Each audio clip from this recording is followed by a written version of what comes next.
자, 이번 이야기는 시청자 쓰리님께서 시델무에 찾아와 주셨습니다. 오랜만에 또 쓰리님이 찾아와 주셨고, 오늘 어떤 이야기로 저희를 또 무섭게, 섬뜩하게 만들어 주실지 확인을 해보도록 할게요. 안녕하세요, 놀비님. 아이고, 이게 누굽니까, 쓰리님? 오랜만에 또 찾아뵙게 되었습니다. 아, 쓰리님도 사실상 조금 잊을만 할 때쯤 오시는 것 같아요. 예, 저도 어쩌다 보니까 이렇게 간헐적으로 예, 찾아뵙고 있는데 전 남친이 자주 꽤 찾아뵙고 많아요, 싶네요. 제 전 남친이. 여전하네, 오빠. 예. 네, 그러면 오늘 이야기 빠르게 출발을 해보도록 하겠습니다. 렛츠고! 길이십니다. 쓰리죠.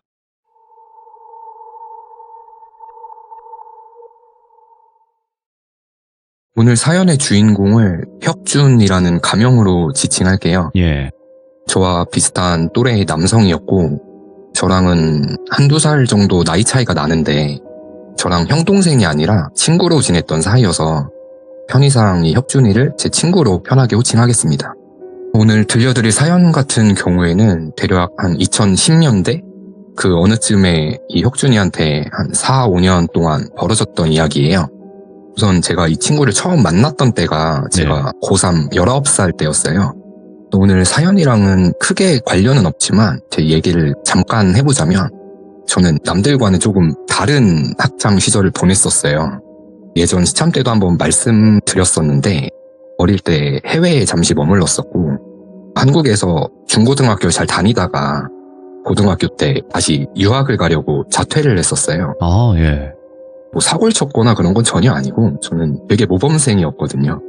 공부도 열심히 해서 전교 2등도 해봤었고 아무튼 이렇게 유학을 목적으로 학교를 그만뒀는데 어찌저찌 해서 개인적인 사정으로 그냥 한국에서 지내면서 공부 열심히 해서 좋은 대학을 가자가 됐던 거죠.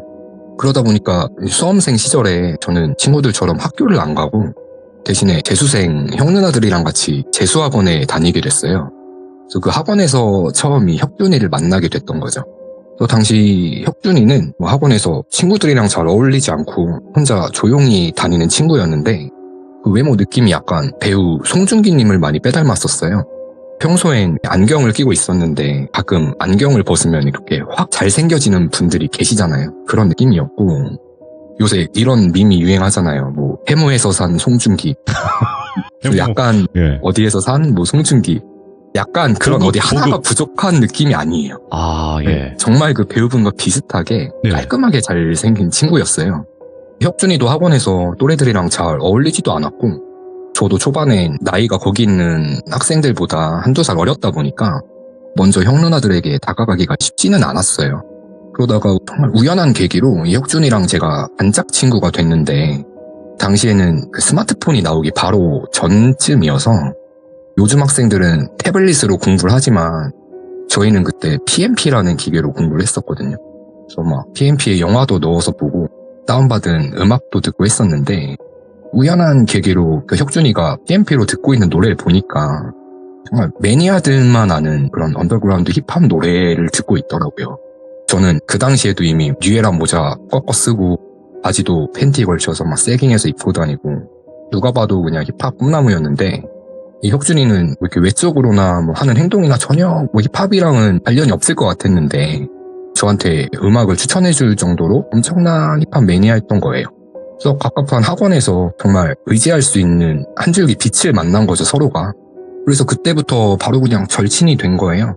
서로에 대해서 사사로운 살아온 환경이나 뭐 이런 것들도 금방 알게 됐고 저희가 처음 만났던 그 해에는 혁준이한테 아무런 일이 없었어요. 이 친구가 여태 귀신 같은 걸 본 경험도 없었고 어떤 기이한 일이 없었거든요, 인생에 있어서.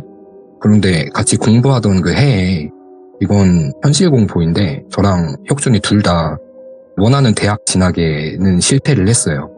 그래서 자연스럽게 수험생 기간이 자동으로 1년 더 연장이 돼서 다음 해에도 저희 둘 다 수능 지옥에서 벗어나지 못하고 갇혀버리게 된 거죠. 당시 저는 이 학원을 짧게 몇 달 정도만 다녔던 거여서 그 다음 해에는 그냥 인강 들으면서 독학으로 공부를 했었고 이 혁준이는 입시에는 실패를 했어도 처음보단 성적이 많이 올랐어서 당시 뭐 재수학원들은 그 수능 등급에 맞춰서 예를 들면 몇 과목이 1등급을 맞아야 그 학원에 등록이 가능하다거나 아니면 뭐 서울대 반 뭐 이런 식으로 따로 학생들을 모아서 운영하는 곳들이 많았어요. 저희 혁준이는 어떻게 보면 저보다 나이가 많으니까 이제 N수생의 길에 접어든 거다 보니까 마지막이다 생각하고 경기도 광주 쪽이었거든요. 그쪽에 있는 유명한 기숙학원으로 들어가게 된 거죠. 그래서 이 기숙학원은 다녀보신 분들은 아시겠지만 군대랑 비슷하대요. 뭐 점호 시간도 있고 새벽에 일찍 일어나서 막 체조도 하고 옷도 거기서 준 옷만 입어야 되고 규율도 되게 엄격했대요. 그래서 이 학원을 들어가게 되면서부터 이 혁준이 주변에 이상한 일들이 벌어지기 시작했는데 그 선행반이라고 하죠. 1월쯤에 정식 개강하기 전에 이 학원에 일찍 입소를 하게 됐는데 당시 혁준이 말로는 학원 괴담에 흔히들 나오는 것처럼 시설은 되게 낡고 산속에 둘러싸여 있고 외관은 그냥 노후된 교도소 같았대요. 예. 또 밤에는 그 학원 사감쌤들 감시 때문에 막 자유롭게 이동 자체가 불가능했는데 가끔 몰래 담배를 피러 나가서 보면 진짜 음산하고 무서웠대요. 그 동네 자체가. 아무 소리도 안 들리고 엉막 그 자체였는데 여기서 어떤 기이한 경험을 처음 하게 되거든요. 그래서 앞에 말씀드린 것처럼 정식 개강 전이다 보니까 학생 수 자체도 많지는 않았대요. 소수정의 느낌으로. 그래서 조금은 자유롭게 생활이 가능했어서 이날도 잠이 안 와서 몰래 빠져나와서 건물 뒤에 약간 공터 같은 데가 있어서 거기 숨어서 담배 피고 있었는데 겨울이니까 풀벌레 소리 같은 것도 하나도 안 들리고 그냥 담뱃불 타들어가는 소리만 들릴 정도로 정말 고요했대요. 주변이 그냥 산에 둘러싸여 있다 보니까 추우니까 막 발 동동 구르면서 습하면서 담배만 빨리 피고 들어가려는데 저기 먼 곳에서 오빠 여기 왜 왔어? 하는 어떤 여자 목소리가 말을 걸어오는데 멀리서 들려오는 소리가 바로 본인 귀 옆에서 속삭이는 것처럼 또렷하게 들렸대요. 그러면서 막 킥킥거리면서 웃는 소리까지 이렇게 작지만 귀에 대고 속삭이듯이 너무 선명하게 들어버린 거예요. 당시 혁준이 말로는 귓구멍에 차가운 입김 같은 게 이렇게 확 들어오는 소름 끼치는 느낌까지 받았다고 했어요. 예. 그 시간에 일단 외부인이 있을 수가 없잖아요. 그 관리되는 제한된 공간인데. 그래서 너무 놀라서 그냥 바로 올라와서 이불 뒤집어 쓰고 놀란 가슴 진정시키려고 그날 밤에 그냥 눈 꼭 감은 채로 있다가 잠에 들었대요. 이날 이후로 며칠 동안은 아무 일이 없었는데 여기 학원 숙소가 개별 침대들이 있긴 한데 약간 군대 내무반 같은 구조였대요. 그래서 자려고 누우면 막 옆에 친구들이랑 평소에 이야기 나누고 하다가 잠에 들었는데 이날 밤엔 그냥 외롭기도 하고 네. 여자친구도 보고 싶고 막 다 같이 힘들 때니까 막 사소한 것도 웃음거리가 되잖아요. 그래서 아무 생각 없이 본인이 그냥 뭐 사랑하고 싶다 이렇게 입 밖으로 말을 뱉었대요. 그러니까 자려고 누운 친구들도 그냥 방 전체가 웃음이 빵 터져버린 거예요. 막 깔깔거리는 소란스러운 와중에 네. 며칠 전에 들었던 그 여자 목소리로 나랑 해 하는 음성이 그 웃음소리들 사이에 섞여서 저기 멀리서 들리는 것 같으면서도 바로 귀 옆에서 속삭이는 듯한 소리로 들린 거죠. 그래서 여기까지는 뭐 스트레스 받고 피곤해서 그런가 보다 할 수 있는데 이날 이후로부터 생전 처음 겪는 가위 현상에 매일 밤 눌리게 됐대요. 그래서 가위에 눌릴 때면 매번 그 여자 목소리가 들렸대요. 어느 날은 오빠 내가 오빠를 찾아온 게 아니라 오빠가 날 먼저 찾아온 거야. 오빠 내가 오빠를 찾아온 게 아니라 오빠가 날 먼저 찾아온 거야. 이 말을 귀에다 대고 수백 번을 반복한 적도 있었고 매일 밤 시달리다 보니까 공부에도 집중력이 떨어지잖아요. 피곤하니까. 그래서 막 점점 더 예민해지고 스트레스 때문에 일상에서도 이렇게 화가 날 정도로 지장이 생겼대요. 그런데 자려고만 누우면 매번 가위에 눌리니까 처음엔 대꾸를 안 하다가 어느 순간부터 그 여자 목소리가 말을 걸어오면 머릿속으로 쌍욕을 했대요. 막 심한 욕을 하니까 어느 날은 이 여자 목소리가 이 봐라? 내가 오빠 해주니까 진짜 지가 오빠인 줄 아네? 이러더니 갑자기 누가 손바닥으로 자기 몸을 아래에서부터 누르면서 예? 네발 짐승이 몸 위를 걷는 것처럼 이렇게 막 밟으면서 올라오더니 누워있는 본인 얼굴 위에 떡 하고 처음 모습을 나타냈대요. 이 그림처럼 한 사람 3-4명 정도 얼굴들이 눈, 코, 입들이 뒤섞여서 막 소용돌이처럼 돌아가고 있는 이런 기괴한 형상을 마주한 거예요. 또 이 얼굴을 본인 얼굴 앞에 들이밀고서는 갑자기 그 젊은 여자 목소리가 붉은 남자의 저음 목소리로 천천히 변하더래요. 그래서 목소리가 점점 남자 목소리로 굵어지면서 넌 그냥 재미나 보면 된다고 내가 주는 거 그냥 받아먹기나 하라고 이런 이야기들을 하면서 사라졌고 그 이후로도 지속적으로 말을 걸어왔대요. 가위에 눌릴 때마다. 예. 그래서 이때부터 오늘 사연들이 본격적으로 시작이 되는데 그해 한 4월쯤에 이 혁준이한테 연락이 왔었어요. 기숙학원에서 나왔다고. 그냥 단과학원 다니면서 나도 쓰리 너처럼 독학해서 잘 준비해보려 한다 하길래 그 가위에 눌린 방금 들려드린 이야기는 당시엔 제가 전해 듣진 못했던 때라 그냥 학원이 안 맞았나 보다 이렇게 생각을 했었죠. 조금 시간이 지나고 혁준이가 동대문 근처에서 학원을 다닌다고 해서 저녁에 혁준이 학원 끝나는 시간에 맞춰서 학원 근처에서 오랜만에 약속을 잡고 만났어요. 그때 저 기괴한 모습의 여자 목소리 이야기를 듣게 됐던 건데 그러면서 혁준이가 했던 말이 야, 나 거기서 나왔는데도 집에서 잠을 자도 그 여자 목소리가 나오는 가위에 눌리고 있다. 아직도 매일같이 시달리는데 그 여자가 하는 말 중에 마음에 자꾸 걸리는 말이 있다. 그게 뭐냐 물어보니까 그 여자가 넌 사는 게 재밌냐? 재밌지? 가질 수 있을 때 다 가져봐. 어차피 그거 내가 다 다시 가져갈 거야. 이랬다는 거예요. 저도 당시에 이 말을 듣고 소름이 돋았던 기억이 있는데 그러면서 혁준이가 자꾸 모르는 사람이 갑자기 나타나서 자기한테 뭘 주고 간대요. 이건 뭔 소리지? 갸우뚱하는 찰나에 저 이때 진짜 몰래카메라인 줄 알았거든요. 뭐였냐면 그 둘이 만났던 가게가 어릴 때니까 돈도 없고 해서 주경야돈이라고 삼겹살이 1인분에 뭐 4,500원이었나 4,000원이었나 막 이렇게 싸게 파는 고깃집이었어요. 저희가 모르는 사람이 자꾸 뭘 준다 이런 이야기를 하고 있는데 뒤에서 불쑥 손이 갑자기 쑥 나오는 거예요. 그러더니 남자들끼리 있으면 그 나이트클럽 명함 주는 아저씨들 있잖아요. 사탕이랑 같이 들어있는 그 명함을 주는 거예요. 저도 깜짝 놀랐어요. 사실 너무 타이밍이 기가 막히니까. 근데 이 혁준이는 그 영업하시는 분이 뭐 명함 주면서 불비입니다 찾아주세요 하고 명함을 쑥 내미니까 진짜 앉은 채로 발작을 했어요. 경기를 일으키면서 몸을 막 부들부들 떨더라고요. 놀라서. 그러니까 그 명함을 줬던 그분도 놀라고 저도 놀랐고 주변 사람들도 쳐다보고 할 정도로 이 혁준이가 이런 처음 보는 모습을 보이니까 저는 걱정이 돼서 야, 혁준아 너 왜 이렇게 놀라냐고 괜찮냐고 하니까 또 저 이야기를 하는 거예요. 계속 막 자꾸 모르는 사람들이 자꾸 이렇게 뭘 준다고.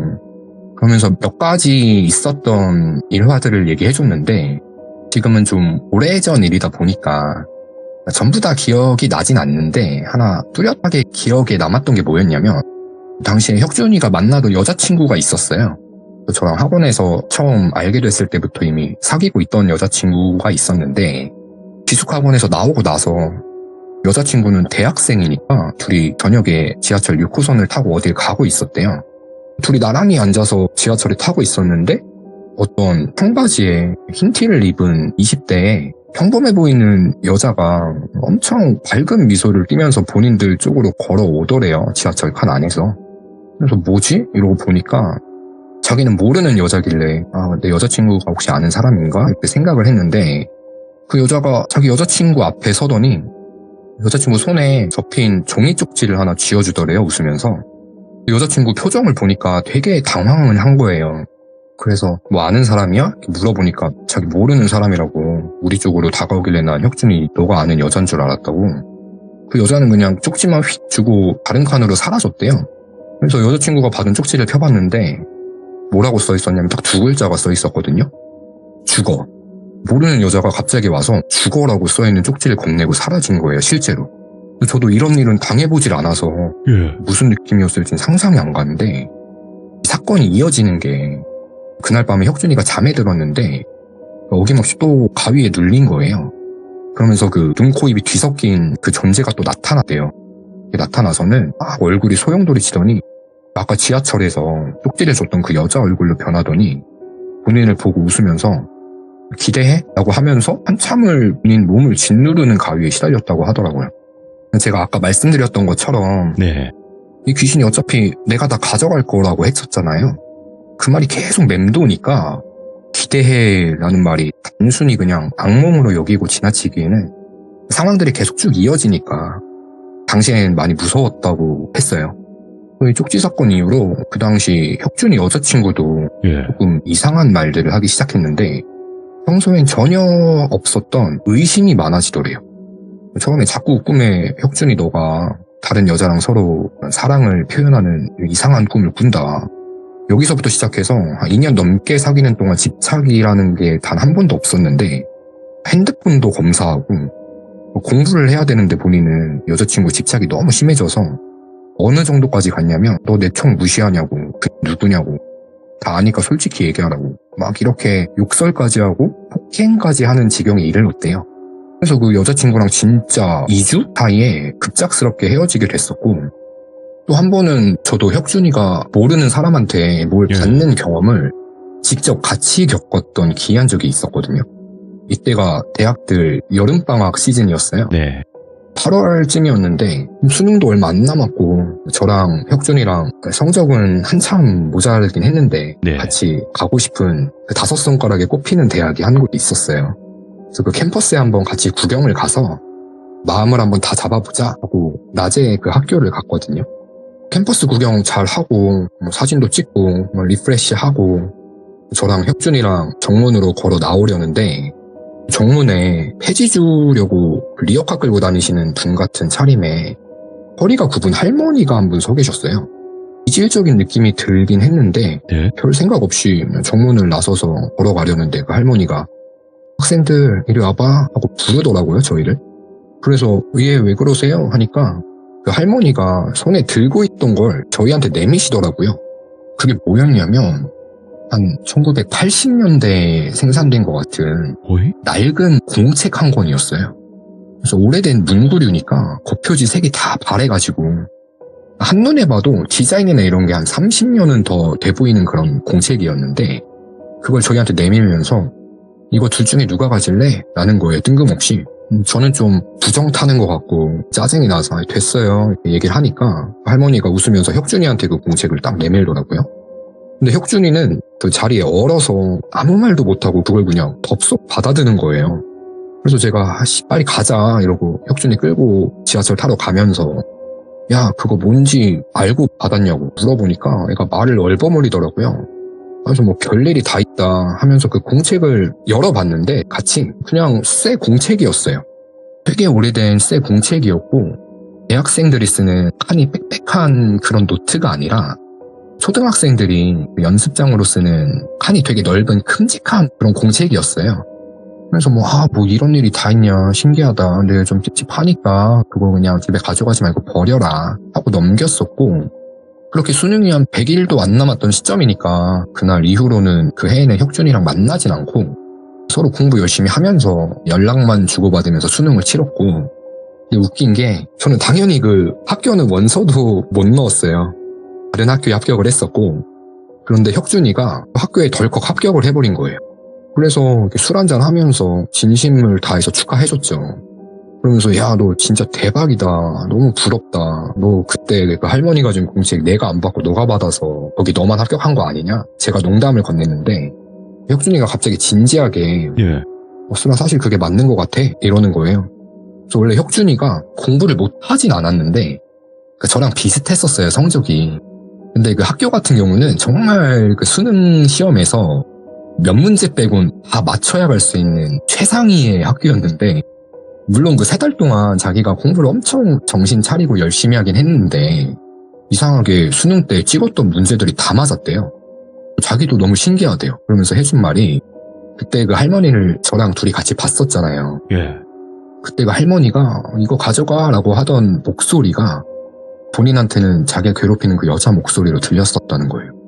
그땐 너무 놀래서 너한테 얘기할 겨를도 없고 괜히 너까지 나 때문에 부정 탈 것 같아서 일부러 얘기를 안 했었다. 이렇게 얘기를 하더라고요, 저한테. 전 이전까지는 뭐 혁준이 말에 긴가 민가 했는데 이때부터 저도 그 말을 확실히 믿었어요. 왜냐면 진짜 살면서 모르는 사람이 뭘 뜬금없이 주고 사라지는 게 위의 일들은 1년 사이에 벌어졌던 일들이다 보니까 조금 섬뜩하더라고요. 그리고 나서 각자 이제 새내기가 됐으니까 바쁘게 지내면서 연락은 자주 했었고 종종 만났어요, 혁준이랑 둘이. 그때마다 저도 물어봤죠. 요새도 그 여자 형체를 보냐 물어보니까 가끔씩 잊을만 하면 나타난대요. 가위 눌릴 때만 보이는 게 아니라 현실에서도 헛것처럼 그 얼굴이 다른 사람한테 겹쳐서 보이거나 다른 사람으로 나타날 때는 그 여자 목소리로 들린 적이 몇 번 있었대요. 그때 할머니처럼. 지금부터는 1년, 2년 후의 이야기예요. 그래서 당시에 혁준이가 잠깐 알바로 어느 학원에서 그 강사님의 조교로 일을 했었는데 한 번은 어떤 처음 보는 그 교복 입은 고등학생 여자애가 갑자기 오더니 뜬금없이 혹시 쌤 뭐 땡땡 무슨 노래 아세요? 이렇게 물어보더래요. 그래서 아니 모르겠는데? 이랬더니 휙 뒤돌아가면서 그것도 모르냐 병이 이러고 그냥 가버렸대요. 그래서 화가 나서 그 학생을 찾으려고 봤는데 방금 전에 막 봤던 학생인데도 누군지를 모르겠더래요. 그래서 같은 교복 입은 학생들 무리가 많아서 그런지 얼굴이 도저히 기억이 안 났대요. 그리고 그날 밤에 잠에 들자마자 가위에 눌렸는데 매번 괴롭히는 여자 목소리가 아까는 기억이 안 나던 그 여학생 얼굴을 하고 나타났대요.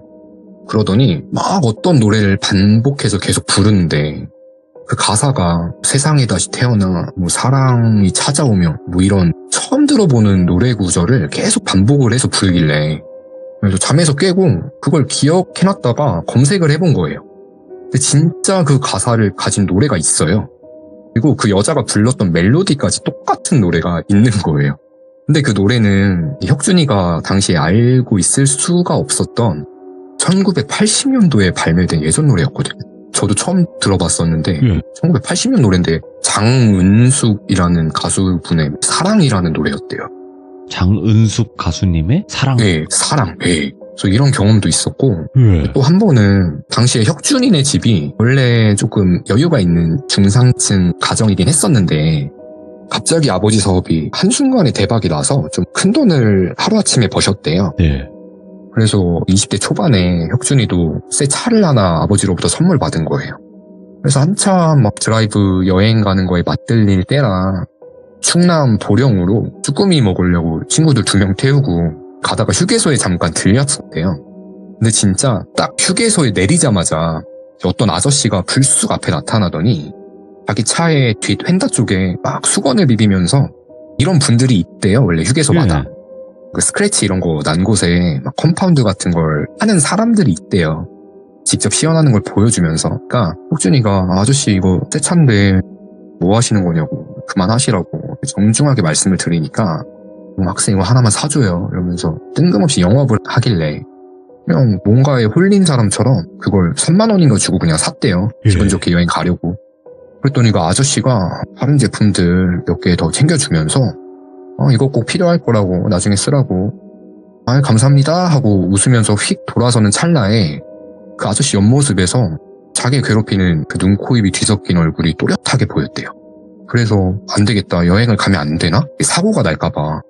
근데 이제 거의 다 목적지에 뭐 반 이상 왔던 상태다 보니까 친구들도 그냥 야 뭔 소리야 이래서 막 그냥 어쩔 수 없이 운전을 엄청 조심해서 남은 목적지까지 갔는데 가는 도중에 그 가는 길이 꼬불꼬불한 그 1차선 산길이었대요. 근데 비가 온 것도 아니고 해도 쨍쨍했는데 달리다가 주행 중에 차량 왼쪽 앞바퀴가 그냥 빠져버렸어요. 주행 중에. 바퀴가 빠지면서 차가 돌면서 진짜 그 뒷 휀다가 박살이 난 거예요. 아까 그 아저씨가 수건으로 닦고 있던 그 휀다 쪽이 박살이 났는데 다행히 타고 있던 친구들이나 혁준이는 크게 다치진 않았었대요.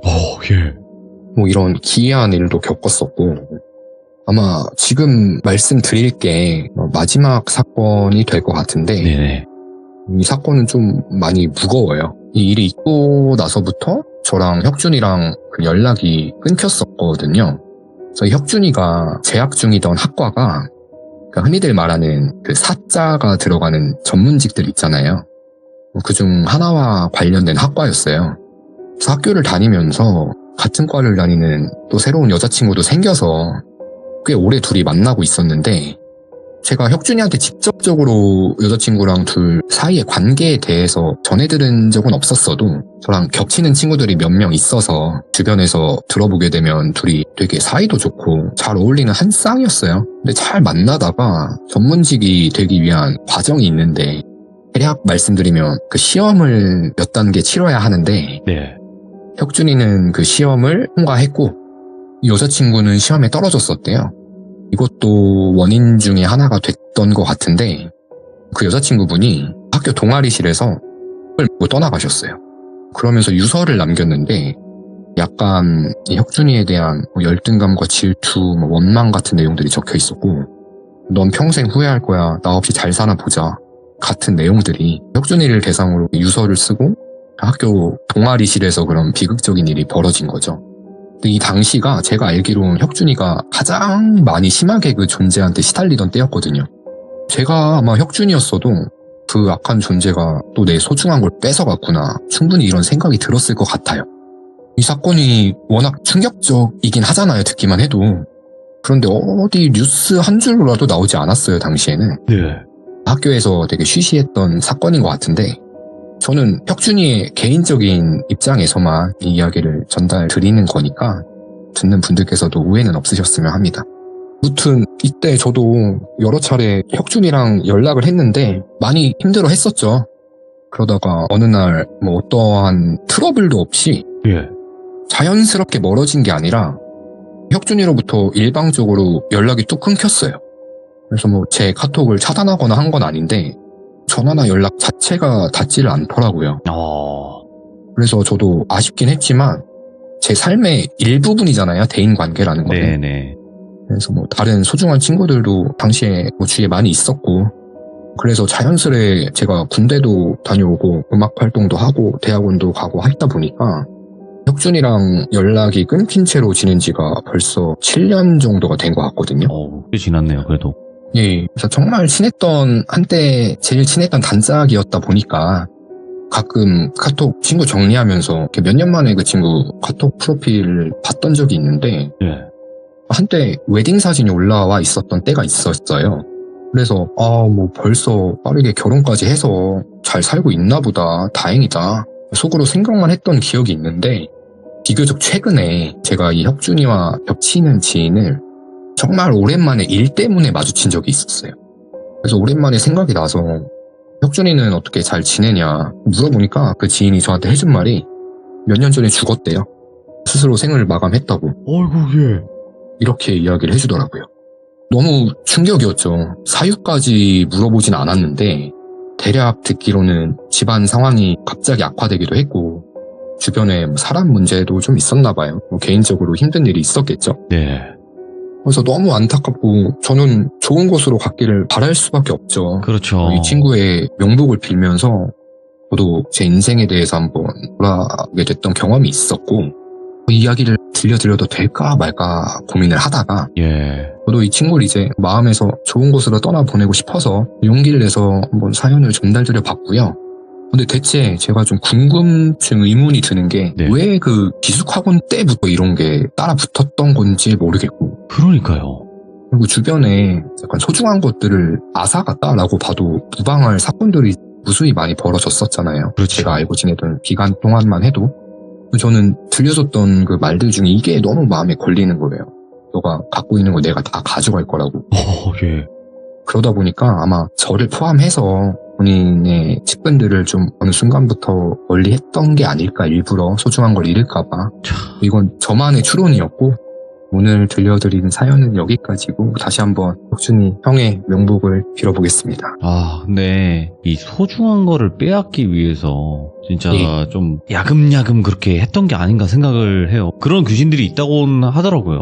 예, 저도 이 이야기를 들었던 거는 꽤 시간이 예전이었는데 얼마 전에 이제 이 친구의 부고 소식을 꽤 지난 이후에 듣게 된 거예요. 네네. 그러다 보니까 저도 좀 잊고 지냈던 친구 생각도 많이 나고 그때 묘사해준 그 귀신 같은 그 존재의 모습이 너무 기괴했다 보니까 그렇죠. 저런 게 뭐 악귀일까? 아니면 뭐 여러 악귀들이 합쳐져서 친구를 계속 야금야금 괴롭힌 건가? 그냥 사람 괴롭히고 사람 그렇게 만든 건 다 악귀죠 뭐. 예, 그런 것 같습니다. 악한 행위를 하는 것 자체는 그냥 전부 다 악귀예요. 그냥 범죄자 같은 거죠. 네. 맞는 말씀이세요, 돌빈님? 네, 그거예요. 그냥 뭐 선한 귀신도 있다고는 하는데 사람을 안 좋게 만드는 그런 귀신도 있는 거니까 그냥 우리 사람 사는 거랑 똑같지 않겠습니까? 라는 또 생각이 드네요. 네, 맞습니다. 네, 오늘 쓰리님 고맙습니다. 네, 감사합니다. 네, 고맙습니다. 이렇게 또 세상에는 좋은 귀신, 나쁜 귀신도 나뉘어 있다고들 합니다. 그러니까 여러분들도 항상 조심하시고 내 주변 사람들 한 번씩 더 뒤돌아보는 그런 시간을 가졌으면 좋겠습니다. 다시 한번 항상 건강하시고요, 시청자분들. 그리고 항상 많은 응원 부탁드리도록 하겠습니다. 감사합니다.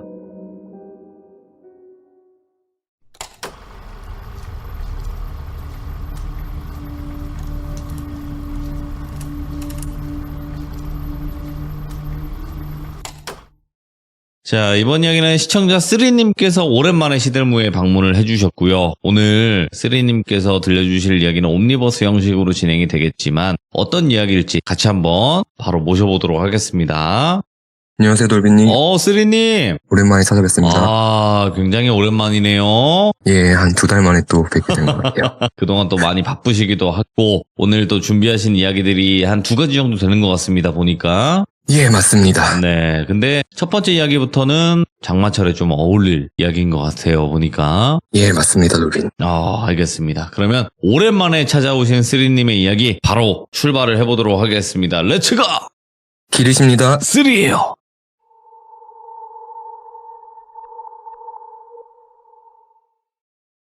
제가 재작년이었죠. 원도강 놀러 갔다가 처음 귀신을 목격했던 그 사연 이후로 오랜만에 또 이상한 걸 봤던 경험들이 있어요. 작년 장마철이랑 지난달에 제가 직접 겪었던 짧은 경험담들을 모아서 한번 들려드려 볼게요. 되게 짧은 사연들이라 하나의 에피소드로 참여할 만큼의 분량이 안 나올 것 같기도 했었고 그 당시에는 안 좋은 기운이 붙을까봐 그동안 말씀을 못 드렸었는데 제가 작년 장마 시즌에 헛것을 되게 자주 봤었어요. 자주 목격했다기보다는 유독 비가 오는 날에만 어떤 한 여자를 계속 마주쳤었거든요. 예? 그래서 이건 제 친구들은 다 아는 이야기인데 특히 돌비님 발매하신 그 자연인 노래 보컬로 참여한 범골버스 멤버 중에 준원님 있잖아요. 알죠. 잘 알죠. 예, 그 준원이랑 저랑도 예전부터 가까운 친구 사이다 보니까 네. 요새도 자주 만나곤 하는데 특히 그 친구랑 만날 때마다 유독 이 여자를 자주 마주쳤었어요. 어이구, 만나면 안 되겠다. 예. 작년 장마철에 약간 안 좋은 기운이 들어온 건지 아니면 뭐 살짝 귀문이 열렸던 건지는 모르겠는데 제가 이 여자를 처음 마주쳤던 때가 그러니까 하늘에 구멍이 뚫린 것처럼 비가 막 무섭게 퍼붓고 쾅 하고 천둥까지 치던 날 새벽 1시쯤에 어느 모텔 앞 편의점에서 처음 마주쳤었어요. 그날은 제가 준원이랑 밤늦게까지 동네에서 이야기를 나누다가 새벽에 운전을 해서 집으로 가는 길이었거든요. 저희 집 앞에 큰 사거리가 있고 그 사거리 오른쪽에 되게 큰 모텔이 3개가 나란히 붙어 있어요. 그 모텔촌 앞에 주차할 수 있는 아주 조그마한 편의점이 하나 있어서 목이 말라서 마실 걸 사려고 잠깐 앞에 차를 대고 비가 막 쏟아지니까 두 손으로 머리를 감싸고 후다닥 편의점 안으로 뛰어 들어갔죠. 되게 작은 편의점이고 알바 한 명만 앉아서 이렇게 폰을 보고 있길래 음료수랑 살 것만 간단히 후딱 사고 편의점 문을 열고 밖을 나서려는데 제 오른쪽 편에 그 출입구 옆에 어떤 여자가 정면을 똑바로 쳐다보면서 정자세로 서 있는 거예요. 보통 편의점 앞에 아이스크림 냉장고 하나 있고 천장에 작은 천막이 쳐 있는 한 명 정도 잠시 비를 피할 수 있는 그런 곳을 상상하시면 되는데 분명 제가 들어갈 땐 입구 앞에 아무도 없었거든요. 편의점에서 나간 사람도 없고 제가 편의점 안에 머무른 시간이 한 1분이 채 안 됐는데 마치 오래전부터 그 자리에 서 있었던 것처럼 편의점 앞에 가만히 서서 도로 건너편 정면 방향만 빤히 응시하고 있는 거예요. 그러니까 저는 그 문을 열고 나오면서 이 앞만 보는 여자의 왼쪽 옆모습을 마주친 상황인 거죠. 제가 왜 이상함을 느꼈었냐면은 마치 제가 나오기를 기다리고 있던 것처럼 느껴졌었어요, 분명히. 근데 시선은 저를 쳐다보질 않아요. 고개를 돌려서 저를 힐끗 본다거나 뭐 눈길 한 번을 안 주고 계속 정면만 응시하고 서 있는 거예요, 그냥 가만히. 그 여자 생김새가 어땠냐면 20대 후반 정도 젊은 여자였고 키는 한 170 정도 큰 키에 긴 생머리에 되게 창백한 피부였는데 이 여자의 차림새에서 제가 되게 이질감을 느꼈거든요. 그 안녕 프란체스카 아시죠? 한여름에 그 프란체스카 같은 검정색 긴팔에 긴 레이스 달린 드레스를 입고 막 폭우가 내리는 새벽에 편의점 앞에 덩그러니 서 있던 건데 지금 생각해보면 동네에서 입고 다닐 만한 일상복이 아닌 거예요. 옛날 그 박지윤 가수님 그 성인식 그 무대 의상처럼 허벅지부터 다리 옆란이 다 뚫려있는 그런 드레스를 입고 절 기다리고 있으니까 무섭잖아요. 이건 귀신이든 사람이든 뭐든 그냥 무서운 상황인 거예요. 설명이 길었는데 제가 말씀드린 지금 이 여자를 마주친 상황은 실제로는 30초도 채 안 됐었어요. 짧은 순간에 문을 열고 나오면서 이 여자를 마주친 건데 저는 바로 제 차로 가려고 비가 너무 많이 쏟아지니까 다시 두 손을 머리 위로 감싸고 바로 뛰어가려던 찰나에 이 여자가 갑자기 저한테 말을 걸어요. 근데 저랑 아이 컨택을 하고 말을 거는 게 아니라 본인 정면만 응시하면서 옆에 서 있던 저한테 말을 거는 거죠. 돌비님, 그 한숨인데 답답해서 내쉬는 한숨이 아니라 되게 개운한 상쾌한 한숨 아세요? 뭐 이러면서 뭐. 예. 되게 상쾌한 그 공기를 머금은 것 마냥 오. 막 이렇게 한숨을 내쉬면서 제가 이 목소리를 잊을 수가 없는 게 살면서 이렇게 나긋하고 상냥하고 매력적인 여성의 목소리는 처음 들어봤던 것 같아요. 그 여자가 저한테 날씨가 너무 좋죠? 기분이 너무 좋네요. 기분이 너무 좋아요. 기분이 지금 너무 좋아요. 지금 천둥이 치고 비바람이 불고 있는데 저한테 이렇게 말을 거는 거예요. 되게 행복한 미소를 머금은 그 입꼬리가 지금도 선명히 떠오르는데 분명 그때 제가 홀렸던 거겠죠. 그 순간에 이거 그린라이트인가? 뭐 이런 만남을 운명이라고 하나? 나 이 여자랑 사귀고 싶다. 뭐 이런 이상한 생각이 들더라고요. 그래서 저도 뭐에 홀린 것 마냥 그러게요, 날씨가 너무 좋네요 라고 이야기를 건네려던 찰나에 정신이 이렇게 번쩍하고 들어서 그냥 그 여자를 못 본 척 무시를 했어요. 아무것도 못 보고 아무것도 못 들은 것처럼 그냥 제 차로 뛰어와서 시동부터 걸고 일부러 한 길로 한 바퀴 뺑 돌려서 다른 쪽으로 해서 집으로 막 도망치듯 돌아왔었거든요. 제가 그때 뭘 봤었냐면 이 여자가 한 손에 검정색 우산 같은 걸 쥐고 있었어요. 한 손에 딱 잡히는 그 3단 우산 같은 거 있잖아요. 저는 그게 우산인 줄 알았는데 이 여자 말에 대답을 하려고 쳐다보면서 손에 든 걸 보니까 그게 우산이 아니라 검은 실인데 거의 채찍 굵기에 밧줄만한 돌돌 말린 검은 실뭉텅이 같은 걸 들고 있었어요. 너무 기괴해서 도망치듯 집에 도착해서 방금 내가 경험한 게 이게 실제 있던 일인가? 몇 분 사이에 뭐에 홀린 듯이 기이한 경험을 했다 보니까 너무 무섭더라고요. 차림새가 기괴하다 보니까 혹시 뭐 유흥가에서 일하는 여자였나? 생각해봐도 그 근방에 노래방이나 뭐 그런 것도 없는 그냥 숙박시설만 있는 곳이고 말이 안 되는 게 비가 그렇게 쏟아졌는데 머리나 옷이나 불에 한 방울도 젖지를 않았어요, 비에. 마치 비가 그 여자만 피해서 내린 것처럼 되게 상쾌하고 황백한데 뽀송뽀송하고 분명히 그런 이질적인 모습을 하고 있었거든요. 이때는 근데 귀신이라기보다는 그냥 정신이 이상하거나 기묘한 사람이겠거니 하고 넘겼거든요. 그런데 이날 이후로 제가 비가 오는 날이면 이 여자를 말도 안 되는 곳에서 여러 번 마주쳤어요. 이 일이 있고 한 일주일 후였나? 이날도 제가 그 잠골버스 준원이랑 또 어디 타 지역에 갔다가 제 차로 같이 귀가를 하는 길이었어요. 이날도 비가 막 엄청 쏟아지는 늦은 저녁이었고 제가 초행길인 곳이라 길이 낯설긴 했는데 내비가 그런 적이 한 번도 없었는데 계속 빠져야 되거나 갈라지는 구간에서 그거 아시죠? 경로를 이탈하여 재탐색합니다. 이게 뜨면서 원래 안내하던 길이 아닌 다른 쪽으로 자꾸 급하게 경로를 변경하게끔 만드는 거예요. 그러다 보니까 도착 시간이 거의 한 30분이 또 늘어나더라고요. 예. 원래 가던 길로만 쭉 갔으면 전혀 문제가 없던 건데 먼 길로 뺑 돌아가게끔 안내를 하길래 왜 이러지 하면서 제가 짜증이 난 상태로 운전을 하고 있었는데 거기가 왕복 8차선 도로였어요. 제가 1차로에서 멈춰 있다가 좌회전 신호를 받고 좌회전을 하면서 오른쪽 조수석 쪽 사이드 미러를 보는데 예. 지금도 소름이 돋는데 정면에 반대쪽 차선이 아니라 그 차선이 존재하지 않는 대각선 방향에서 처음에는 작은 점처럼 보였거든요, 사이드 미러에. 예?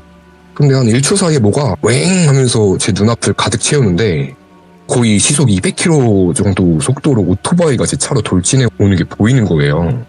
그래서 전 웽 하면서 그 돌진해 오는 소리도 분명히 들었었고 뭐야 하면서 조수석 창문을 보는데 그 여자 있죠?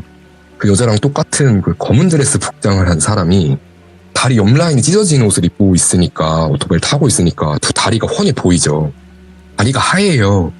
그 피부가 흰 게 아니라 하얀 어떤 긴 머리의 형체가 막 머리가 산발이 돼서 그 데스노트의 사신 류크 아세요? 그 류크 같은 표정으로 오토바이를 타고 제 차 조수석 쪽으로 웽 하고 그냥 돌진해 오는 거예요. 그래서 이게 진짜 찰나의 순간인데 막 슬로우모션처럼 그 형체가 천천히 줌인이 되는 것처럼 느껴졌거든요. 그때 진짜 나 죽는다 이 생각까지 했어요. 그러니까 막 빗길에 그 핸들 옆으로 틀면서 끼익 하면서 그 도로 한가운데 겨우 차를 멈춰 세웠었거든요. 다행히 주변에 다른 차들이 없어서 사고가 나거나 어디 들이받지는 않았어요. 정말 다행인데 결론적으로는 제가 헛걸 본 거예요. 좌회전을 하던 찰나에. 그러니까 그 옆에 앉아서 핸드폰 보고 있던 준호이도 놀라서 막 소리 지르고 진짜 큰 사고로 이어질 뻔했었거든요. 그래서 제가 준호이한테 야, 너 못 봤냐고 지금 옆에서 오토바이가 웽 하면서 막 총알처럼 달려오길래 나 부딪힐 뻔했다. 근데 얘는 소리도 못 듣고 아무것도 못 본 거예요. 저만 그 편의점에서 봤던 그 여자였던 걸 보고 들은 건데 이날 이후로도 제가 비가 올 때면 그 여자를 자꾸 봤어요. 그래서 이어서 계속 말씀드릴 건데 미리 말씀드리면 그때도 그랬지만 지금 생각해보면 그 여자 얼굴이 전혀 기억이 안 나요. 분명 마주쳤을 땐 같은 여자가 맞다는 건 인지를 했는데 아무리 그 얼굴을 떠올려보려고 해도 그 여자 얼굴이 기억이 안 나요. 제가 그 여자를 특정할 수 있는 이유는 그냥 항상 같은 복장이었어요. 긴 머리에 다리 양옆에 찢어진 드레스. 와, 진짜 이런 사고가 날 뻔할 정도로 헛것을 본 적은 살면서 처음이었거든요. 그래서 작년에 장마 시즌이면 그래도 제가 공포에 있어서는 뭐 시청도 여러 번 했고 돌비님 시들무 사연도 전부 다 들었었고 주변 지인들이 겪었던 일들도 많다 보니까 일단 사람이 아니고 하얀 손이라든지 아니면 싹 기운이 휘몰아칠 때는 무조건 조심하자. 차 조심, 사람 조심이 아니라 당시 저는 귀신 조심을 실천하게 된 거예요. 작년 장마 시즌에.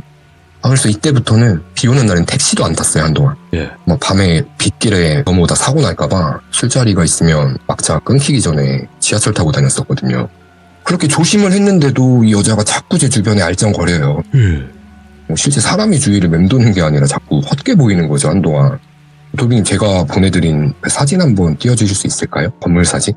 여기가 어디냐면 제가 살고 있는 단지 출입구 쪽인데 항상 이 길을 걸어서 안으로 들어와야 공동현관 입구가 나와요. 보통은 사진에서 보이는 것처럼 새벽에는 환하게 불이 다 켜져 있는데 이날도 제가 동네에서 준원이랑 다른 친구들이랑 술 한잔하고 자정이 넘어서 비가 오는 새벽에 이 길을 걸어서 귀가를 한 거죠. 여기가 무슨 구청에서 운영하는 사무실 같은 곳이거든요. 여기가 정말 간혹 가로등 불이 아예 안 들어올 때가 있어요. 가로등 불이 없으면 여기가 완전 암흑이거든요. 그럴 때면은 창문들이 파란색으로 보여요, 한밤중에는. 그리고 진짜 안 믿으실 수도 있는데 100% 제 실화예요. 그래서 여기가 수시로 제가 매일같이 지나다니는 길이다 보니까 뭐 가로등이 켜져 있나 꺼져 있나 신경도 안 쓸 때가 많고 뭐 이날은 술도 좀 먹었겠다 이렇게 그냥 걸어서 들어오다 보니까 가로등이 다 꺼져 있었어요. 그러다 보니까 뭐 월광에 창문을 통해서 건물 안이 환히 보이는 거죠. 그 달빛에. 그러니까 당연히 시선이 건물 안쪽을 보면서 지나가는데 제가 옆을 쓱 걸어가니까 창문 안에서도 누가 쓱 옆으로 지나가는 게 느껴져요. 진짜 공포 영화에서 보는 귀신처럼 걷는 게 아니라 스르륵 하고 지나가요. 놀라서 이 시간에 저 불 꺼진 사무실 안에 사람이 있다고? 이상하다 하면서 지나가면서 다음 두 번째 창문을 보는데 이번엔 그 누가 고개를 숙이고 저 안에 서 있는 거예요, 가만히. 그 검은 드레스 여자가 건물 안에 서 있는 게 파란 조명 아래 서 있는 것처럼 보이는 거예요, 달빛에 비춰서. 그래서 근데 이게 꿈속도 아니고 제가 평소에 귀신을 보는 사람도 아니다 보니까 무섭긴 했는데 저는 약간 내 귀가 허해졌다. 저건 진짜가 아니다 생각하면서 저도 좀 미쳤죠. 그래, 뭐 계속해봐 이렇게 하면서 세 번째 창문을 봐도 그 여자가 똑같이 가만히 서 있어요.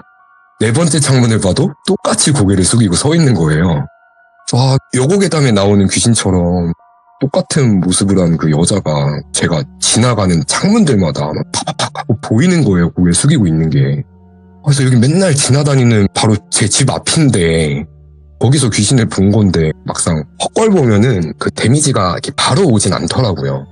당시에는 뭐 힘이 풀린다거나 뭐 하진 않아서 바로 엘리베이터 타고 집에 올라와서 준원이한테 연락을 해서 막 너만 만나면 자꾸 헛걸 본다고 바로 욕을 하고 했었거든요.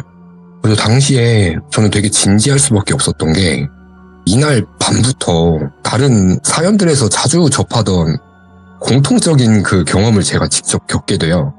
제가 이 집에서만 거의 한 4년 정도 살고 있는데 그동안 한 번도 이런 적이 없었거든요. 그런데 그 여자를 보고 난 후로 돌비님께 보내드린 다음 사진들처럼 막 자고 일어나면 누구한테 맞은 것 마냥 멍들이 하나둘씩 계속 생기는 거예요. 어이구야, 예, 이거는 제 팔 사진인데 이건 정말 그 빙산의 일각인 증빙사진이거든요. 뭐 팔, 배, 특히 허벅지 안쪽까지 나중에 그냥 온몸이 전부 멍투성이가 된 거예요. 막 딱히 악몽을 꾸거나 하진 않았지만 평소처럼 그냥 곱게 잠만 잤는데 일어나면 누가 팔을 핥힌 것 같은 막 긁힌 자국들도 여러 군데 생겨있고 몸 구석구석에 멍이 막 들어있었고 그러다 보니까 작년에 제가 돌비님께도 자꾸 이런 일이 생긴다 말씀드리고 했었던 게 저도 지금 기억이 나거든요. 예. 이렇게 물리적인 기이한 현상도 겪었고 또 한 번은 제가 원도강 여행 이후로 또 한 번 가위라는 걸 다시 눌리게 됩니다. 당시에 제 친구가 수술을 했어가지고 입원 중이었어요. 그래서 하루는 그 친구 문병을 간 적이 있는데 입원실 보면 그 환자 옆에 보호자들 누울 수 있는 접이식 간이 침대 같은 게 있잖아요. 그래서 이때가 밤이 아니라 낮이었고 원래는 친구랑 밖에 산책을 가려 했는데 이날도 비가 왔어요. 그래서 친구는 혼자 병원 안에서 몇 바퀴 돌고 오겠다고 나가 있었고 저는 잠깐 허리만 피려고 점심도 먹었겠다 나른하잖아요. 저 간이 침대에 누웠다가 대낮에 병원에서 가위에 눌린 거예요. 갑자기 주위가 엄청 소란스러워요.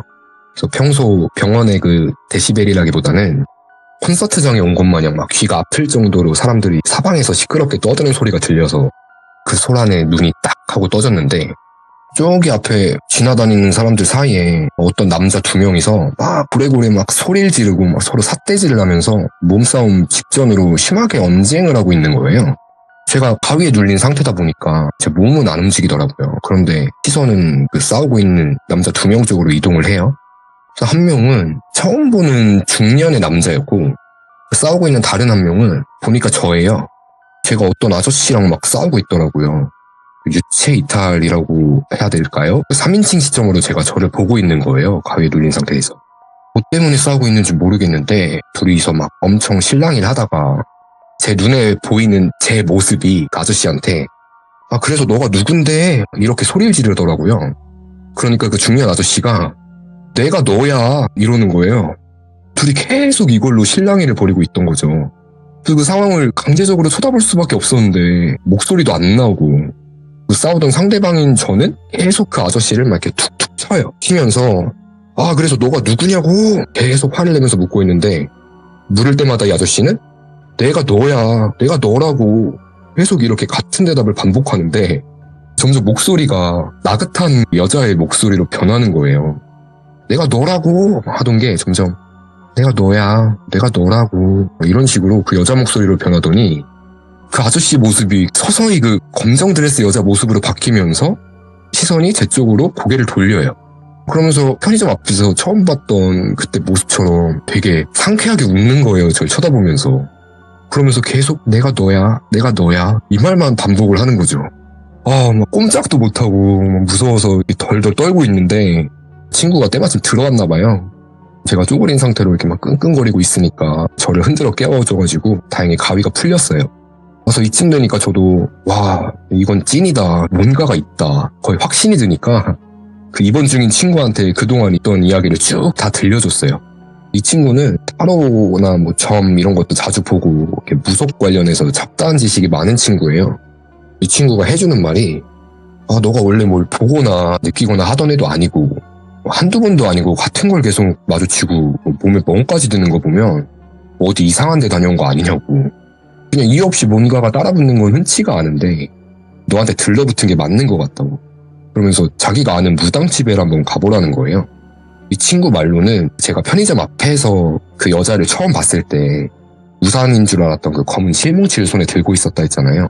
그래서 검은 색깔의 실이 무속 쪽에서는 붉은 실과 반대되는 개념이래요. 그래서 붉은 실이 운명, 인연 이런 걸 상징하면 검은 실은 악연이나 역김 같은 의미로 사용이 된다는 거예요. 그래서 그 여자 귀신이 모텔 앞에서 어디 들러붙을 사람을 찾다가 때마침 너가 기도 허해져 있고 비도 오고 이러니까 편의점에서 너한테 들러붙은 거 아니냐고.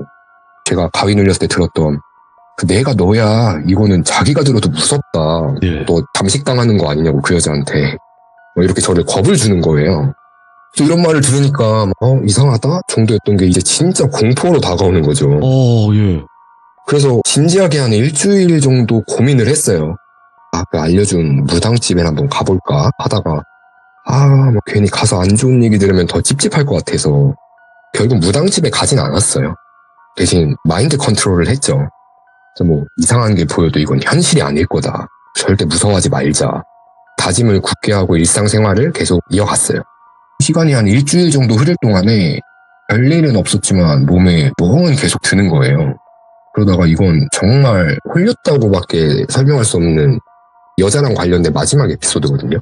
제가 용산역 근처에 요즘은 찾기 힘든 약간 노포 느낌의 술집 골목이 있어요. 그래서 그 골목 안에 요즘은 거의 다 사라졌는데 편의점 앞에 파라솔 달린 테이블들을 이렇게 쫙 깔아놔서 술집처럼 사람들이 다 야장에서 술을 마시는 편의점이 한 군데 있어요, 거기에. 그래서 이날은 준원이는 아니고 다른 여자친구들 2명이랑 과자에 간단히 캔맥주 한 캔씩 하고 있었거든요. 비가 내렸다가 막 그쳤다가 하는 밤이었고 그러다 보니까 되게 운치 있다 막 이러면서 놀고 있다가 맥주 몇 캔 더 살 겸 저 혼자 편의점 안으로 들어갔었거든요. 맥주 사서 계산을 하고 빠르게 밖으로 나가는데 다른 누가 편의점 안으로 저랑 이렇게 스치면서 들어오면서 안녕하세요 쓰리님 인사를 하는 거예요. 진짜 홀렸던 게 여기가 제 동네도 아니고 거기서 지인을 마주칠 일도 없는 곳인데도 제가 그때 아무런 이상함을 못 느낀 거죠. 돌비님 정도의 유명인 분들은 길을 가면 사람들이 다 알아보잖아요. 아니요, 예. 저는 그렇진 않아요. 1년에 한두 명 정도 저를 알아보고 먼저 인사를 해주실까 말까인데 제가 편의점을 나간 찰나에 누가 저한테 안녕하세요 남궁어슬님도 아니고 제 본명을 부르면서 인사를 하면서 안으로 들어온 거죠. 그러니까 저도 너무 당연하다는 듯이 예 안녕하세요 이렇게 인사를 하고 나온 거예요. 나오고 나서 생각해보니까 뭐지? 이상해서 다시 바로 편의점에 들어갔는데 없어요. 제가 본 여자가. 그래서 나가면서 맥주캔을 양수에 들고 제가 고개를 숙이고 있다 보니까 들어오는 여자, 스쳐간 여자의 얼굴은 못 봤는데 당연히도 그 검은 드레스를 입고 있는 어떤 여자의 익숙한 목소리를 듣고 제가 그 목소리에 의심 없이 안녕하세요 인사를 한 거예요. 들어가서 그 알바분한테 혹시 방금 검은 옷 입은 여자분 혼자 들어오지 않았냐고 물어보니까 저를 되게 이상하게 쳐다보더라고요. 그래서 아마 그 알바분은 저를 좀 미친놈으로 보셨을 거예요. 아, 예. 그래서 진짜 무섭다기보단 순간이 너무 어이가 없어서 나와서 자리에 같이 있던 친구들한테 지금 이 사연을 쫙 이야기를 해줬죠. 제 친구들은 그냥 뭐 공포 이야기 중 하나로만 느끼니까 이거 대박이다. 너 앞으로 뭐 사러 편의점은 절대 가면 안 되겠다고. 그 여자가 너 편의점 가는 곳마다 따라다니는 거 아니냐고. 이거 편의점 귀신으로 돌비님한테 제보하라고 이렇게 시덥지 않게 웃고 넘긴 거예요. 막 이런 얘기들을 나누다가 거기가 화장실 이용이 좀 불편했어요. 되게 더러운 공용 화장실이 저기 멀리 있었고 저랑 제 여사친이랑 같이 화장실을 가고 싶어져서 편의점 옆에 불 꺼진 빌딩이 하나 있었고 그 빌딩 문이 열려있길래 야 멀리 가지 말고 여기를 한번 가보자 해서 친구랑 그 건물에 들어가 보니까 1층은 불이 다 꺼져 있었고 화장실은 2층에 있는 거예요. 그 화장실 표시가. 그래서 계단 위를 이렇게 올려다 보니까 2층은 또 불이 켜져 있는 게 보여요. 예. 그래서 별 생각 없이 올라가는데 막 손님들이 푸쩍푸쩍 엄청 소란스럽게 떠드는 소리가 들리더라고요. 2층에 술집들이 있나 보다. 여기 약간 그 신림동 순대타운 같은 건물인가 보다. 이렇게 생각하면서 2층에 도착을 하자마자 삐 하면서 이명이 들리더니 갑자기 정적이 되는 거예요. 화장실 불만 켜져 있던 거고 거기 2층 전체는 불이 다 꺼져 있고 그 점포들이 다 철거 예정인지 폐가처럼 잡기들만 나뒹굴고 그 점포들마다 노란색 그 접근 금지 테이프들로 막 칭칭 감겨 있는 거예요. 제가 친구한테 야, 너 여기 올라올 때 시끄러운 소리 못 들었어? 이렇게 물어보니까 자기도 들었다고. 올라오니까 갑자기 진공관처럼 삐 하면서 조용해졌다고. 이거 뭐냐고, 이거 뭐야? 쓰라, 너도 들었어? 오히려 저한테 되묻더라고요. 예. 저랑 친구랑 둘이서 같은 경험을 한 거예요. 아무도 없는 건물에서 사람들이 막 소란스럽게 떠들고 있는 헛소리를 들은 거죠. 사실 그때 저는 거기서 뭘 보긴 했었거든요. 친구한텐 친구가 너무 무서워하니까 당시에 말을 못했었는데 그 어두운 건물 2층 저 멀리 끝에서 검은 게 스르륵 하고 사라지는 걸 또 봤어요.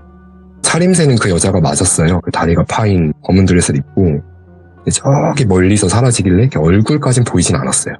아무튼 그래서 막 볼 일도 못 보고 친구는 막 소리 지르고 둘이 허겁지겁 뛰어내려와가지고 편의점에 다시 들어가서 붉은 소금 있죠. 그 사서 막 서로 몸에 뿌려주고 바로 그 술자리는 파하고 귀가를 했었거든요.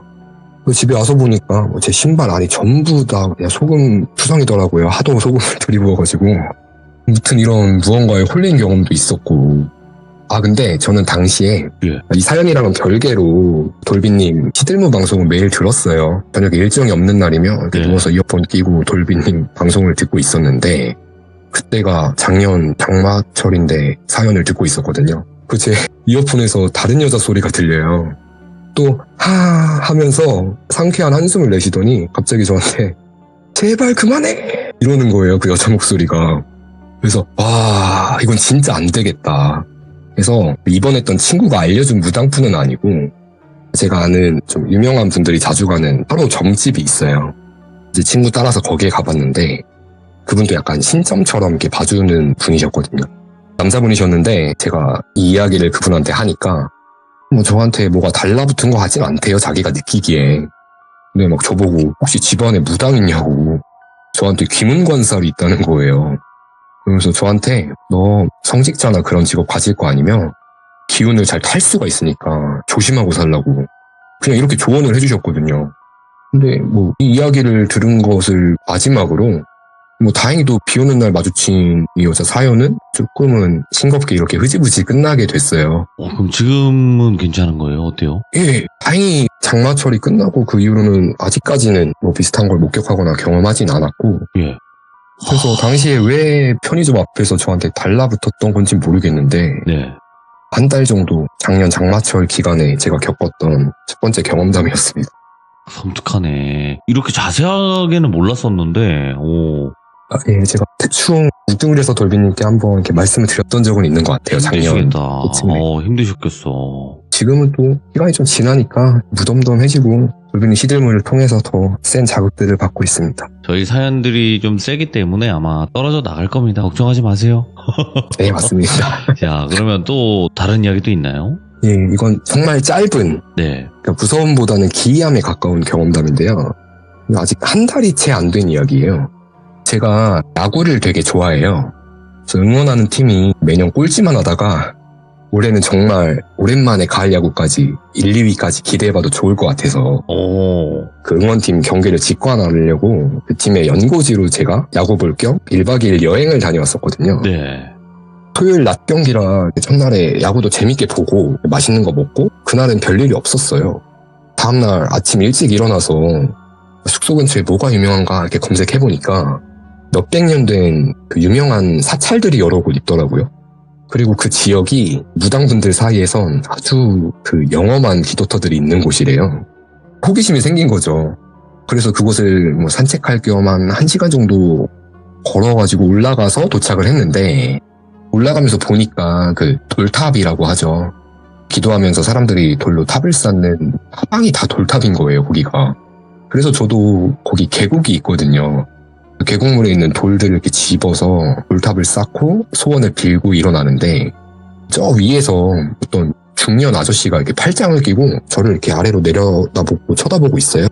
그래서 여기 계곡에 있는 돌로 이렇게 돌탑을 쌓으면 안 되는 건가 싶어가지고 전 잘 모르니까 그냥 자리를 피했죠. 조금 더 올라가다가 그 야외에 커피를 파는 곳이 있어서 야외 테이블에 앉아서 커피 한잔 하면서 쉬고 있었는데 아까 그 팔짱을 끼고 저를 쳐다보던 아저씨가 그 길 위에서 내려오는 게 보여요. 아까 나랑 같은 데 있던 아저씨인데 나는 지금 올라가고 있는데 저 아저씨는 위에서 내려오고 있으니까 이상하잖아요. 제가 먼저 말을 걸었어요. 아저씨가 아까 저 뵌 거 같은데 어떻게 벌써 올라오셨다가 내려가시냐고. 이렇게 물어보니까 그냥 웃어요. 제 질문에 확실한 대답은 안 해주시고 그분도 거기 테이블에 커피 하나 시켜서 앉아서 잠깐 옆 테이블에서 이런저런 얘기를 나눴었거든요. 제가 캐묻진 않아서 이분이 뭐 하시는 분인지 모르겠어요.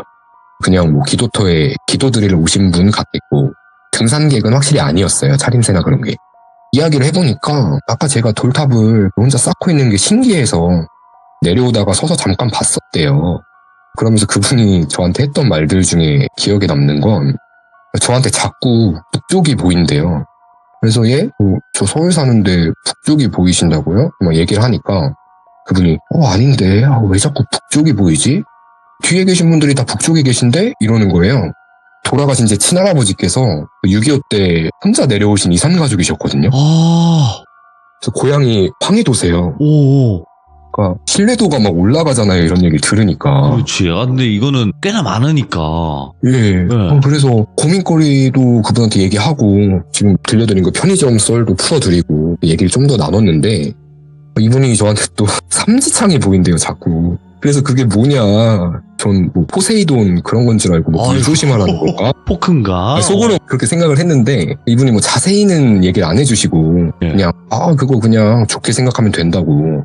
너 나중에 40대 되면은 돈을 쓸어 담을 건데 오, 그 삼지창이 마세라티 같대요. 마세라티. 마세라티. 탈 거라고. 이탈리아. 예. 예, 뭐 그런 얘기 들으니까 기분은 좋더라고요.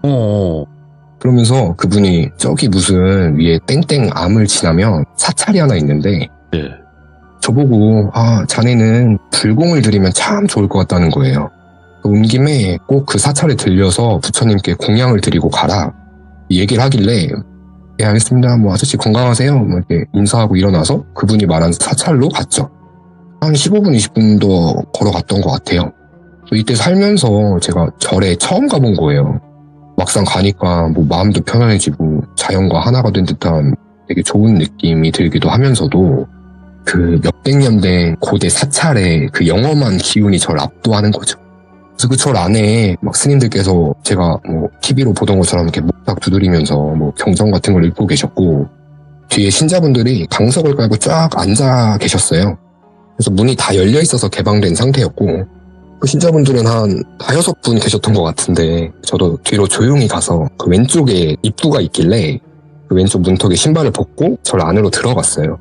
들어가면서 이렇게 방석 하나를 짚고 그 다른 신자분들 계시는 뒤쪽으로 부처님이 제 대각선으로 보이는 그 왼쪽 방향의 자리를 잡고 부처님 상이 있는 그 오른쪽 방향을 향해서 절을 하는데 제 상체는 오른쪽을 보고 절을 하는데 예?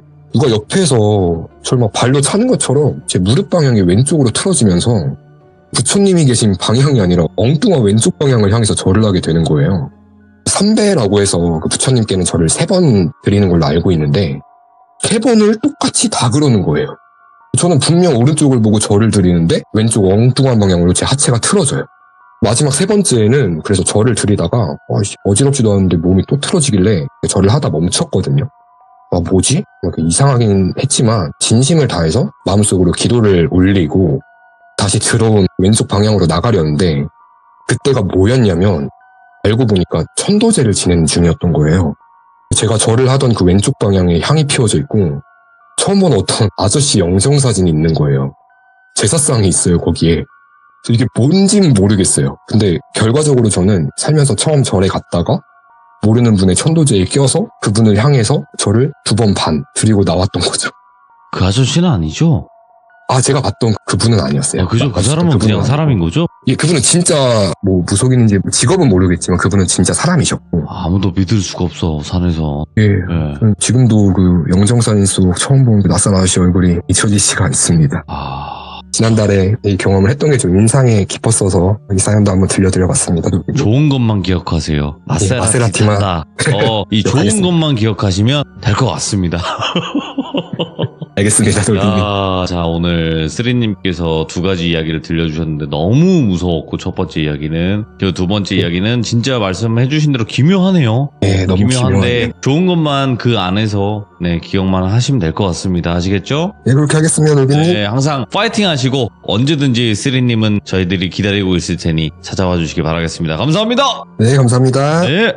자, 쓰리님께서 말씀하신 장마철이 되면 보이는 그 여자 정말 섬뜩하죠. 제발 보이지 않고 들리지 않길 바라는 마음뿐입니다. 시청해주신 모든 분들 비 오는 날은 항상 귀신이 자주 보이기 마련입니다. 조심하시길 바랄게요. 감사합니다. 자, 이번 이야기는 레츠가 콩입니다. 바로 콩님께서 찾아오셨는데 오늘 해주실 이야기 바로 만나보도록 하겠습니다. 여보세요. 콩님 안녕하세요. 안녕하세요. 오랜만에 뵙습니다. 예. 네. 자, 오늘 콩님께서 찾아와 주셨고 오늘 콩님의 이야기 여전히 일본의 이야기가 될까요? 네, 그렇습니다. 알겠습니다. 이번 이야기는 제목을 말씀드리면 뭔가 스포가 될 것 같아서 굳이 말씀은 안 드리고 바로 우리 콩님의 이야기로 빠져들어 보도록 하겠습니다. 렛츠고! 콩입니다. 콩이죠.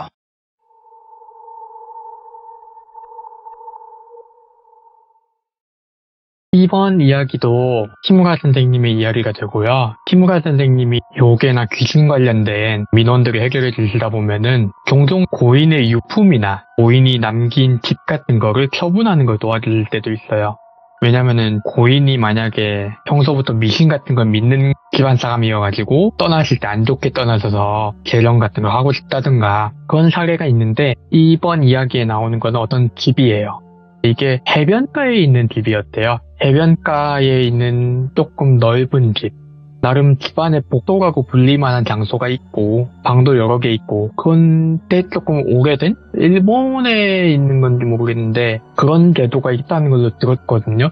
일정 연도 이상 집이 되게 오래되면 100년 이상인가 되면은 고민가였나? 그 우리나라 제도였나? 아무튼 그렇게 일본도 되게 오래된 집들은 나름 문화유산처럼 지자체 같은 데서도 그냥 허무는 것보다는 보존을 하고 좀 권장해주는 지역도 있어요. 오, 예. 그래가지고 이게 집 자체가 되게 오래되고 전통 양식으로 지어진 집이어서 키무라 선생님도 그거를, 아니 이 집이 너무 괜찮다, 컨디션도 나쁘지 않고 굳이 심령적인 쪽으로 네. 뭔가 거슬리신다, 심령적인 것 때문에 걱정이 되신다면은 차라리 조금 이거 철거하는 비용보다 개령 간단하게 하시는 게 비용도 적게 들고 집도 유지하실 수 있을 거다, 아니면 매각을 하시던가, 이렇게 좋은 집을 허무시려고 하냐 물어보니까 그게 이 집에서 안 좋은 일이 있었는데 좀 심상치 않았다.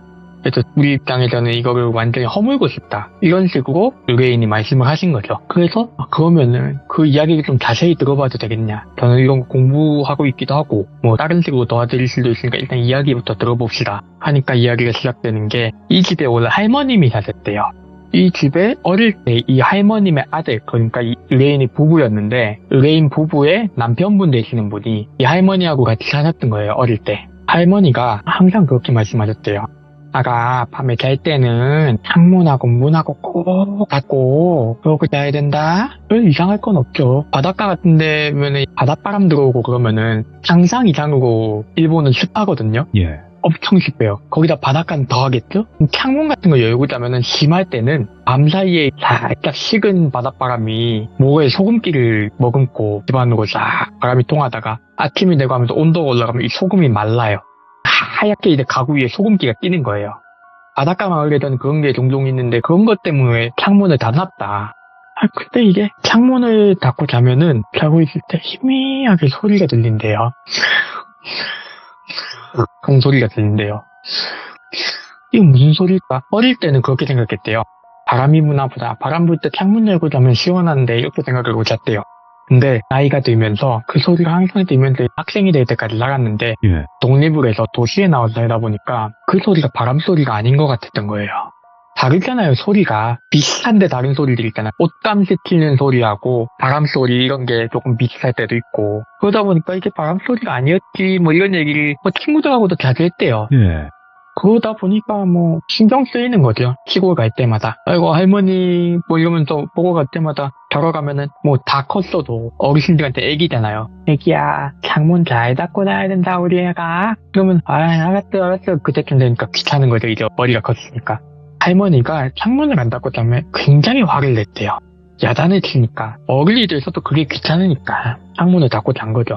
그러다가 할머니가 연세가 드셔가지고 작고하시고, 이 남편분도 도시에 가고, 부모님은 아예 어릴 때 집안 사정이 안 좋게 돼가지고 할머니하고 살던 분인데, 그렇다 보니까 이 집을 자기가 온전히 관리를 해야 되는 입장인 거죠. 뭐 자기 입장에서는 사는 것보다 일본 같은 경우에 부동산 가격이 이게 막 쏟고 그러진 않아요.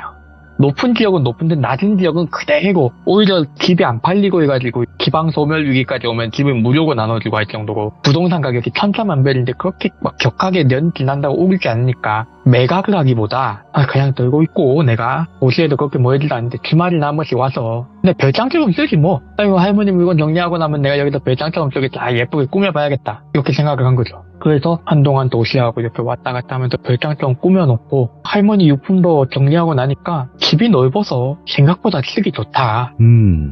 그 청소 다 해놓고 그날 잠이 들었대요. 그 집에서. 근데 청소를 하고 먼지가 막 날리잖아요. 아무래도. 그리고 할머니께서도 안 계시고 그러니까 이분이 자기도 모르게 창문을 열고 그냥 잔 거예요. 오.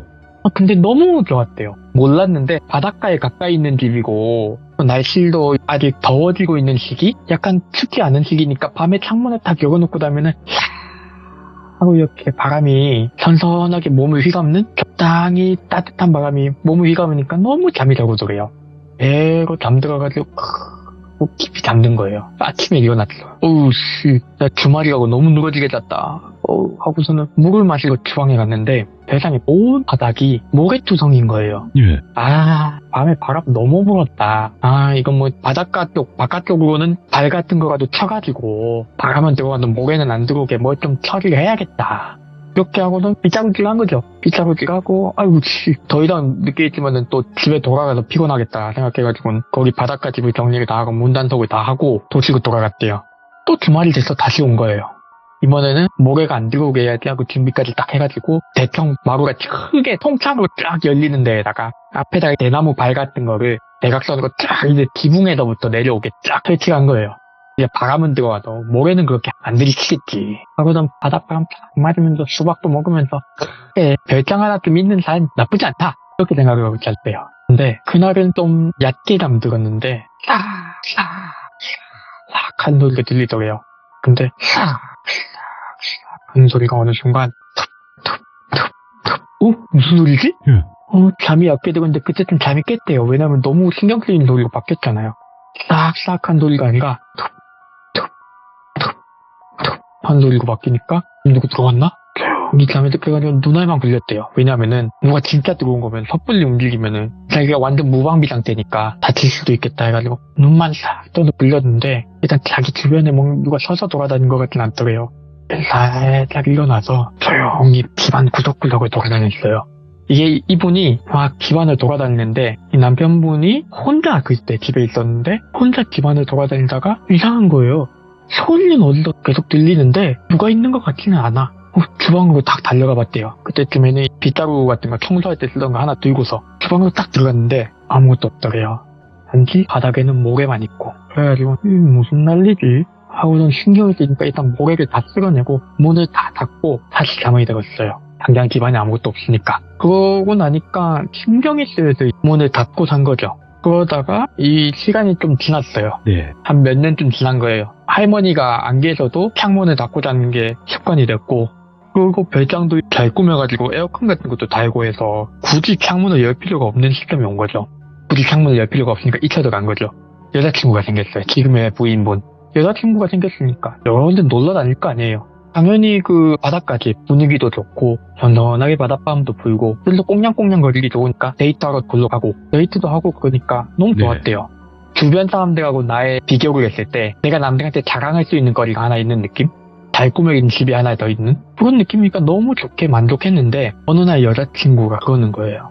자기 근데 이 집 올 때마다 느끼는 건데 이게 너무 분위기 좋고 그런데 한밤중에 자고 있으면은 집 밖에서 자꾸 이상한 소리 난다? 막 뭐가 모래를 쓸고 다니는 것 같은 소리가 나. 그랬더니 별 걱정 말라고 했어요. 이 남편분이. 에이 그거 나도 어릴 때부터 들었는데 그러니까 야생동물 같은 게 사나봐. 뭐 고양이 같은 거? 아니면 뭐 너구리 같은 거 살겠지. 가끔씩 집안에도 들어오나봐 그게. 옛날에 집에서 창문 열고 자고 있었는데 소리가 나서 가보니까 아무것도 없고 모래만 있더라. 이런 식으로 얘기를 하니까 그런 것들이 들어오나 보다 창문 열고 있으면은. 바닷가 바람 그런 게 있으니까 건가 보네 신경 쓰지 말자 이렇게 얘기를 했대요.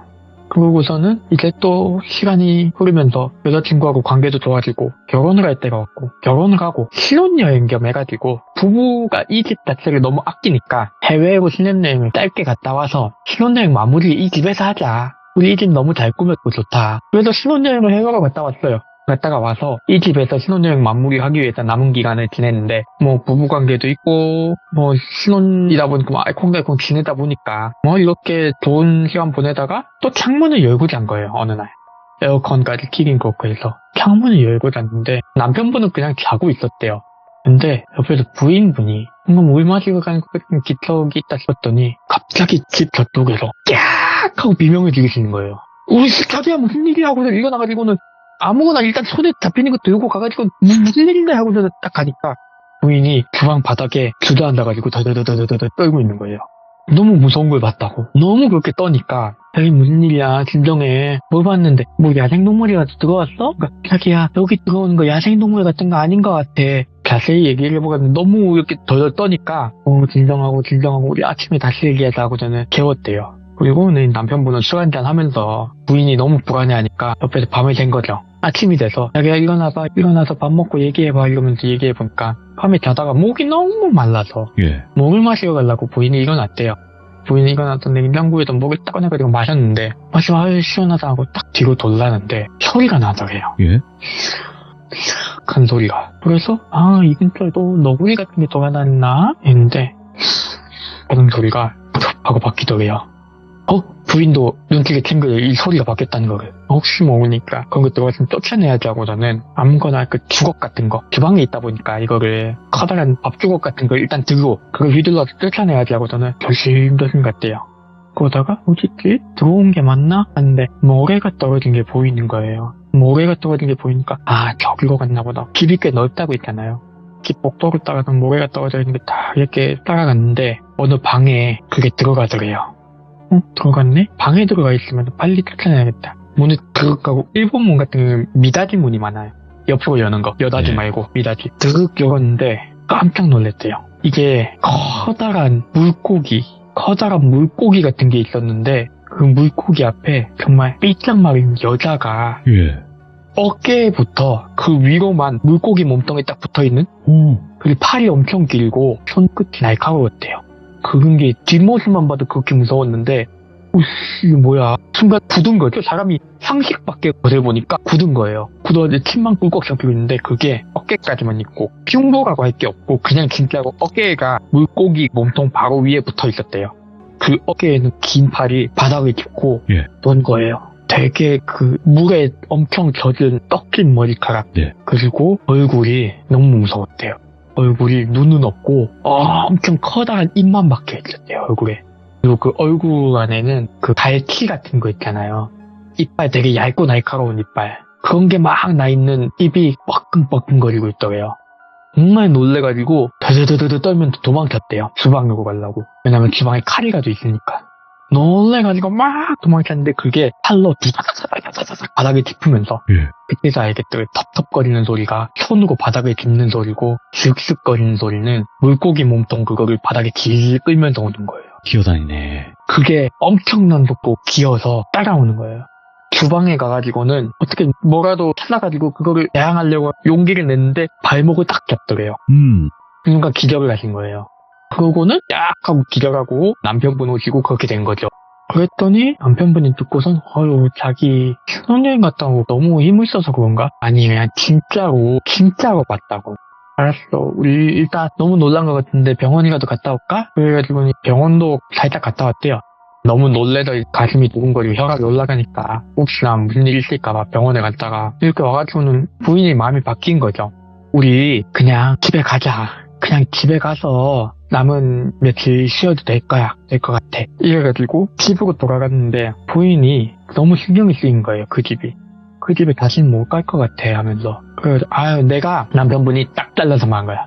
그러면은 신혼기간인데 우리 이거 계속 신경 쓰고 있으면 그럴 거 아니야. 우리 딱 지금 그런 거 봤으면은 해결해보자. 어디 절이라도 가고 해가지고 해결해보자. 하고 막 절에도 갔다 오고 그랬대요. 스님들이 듣고서는 그거 되게 인어 같네요.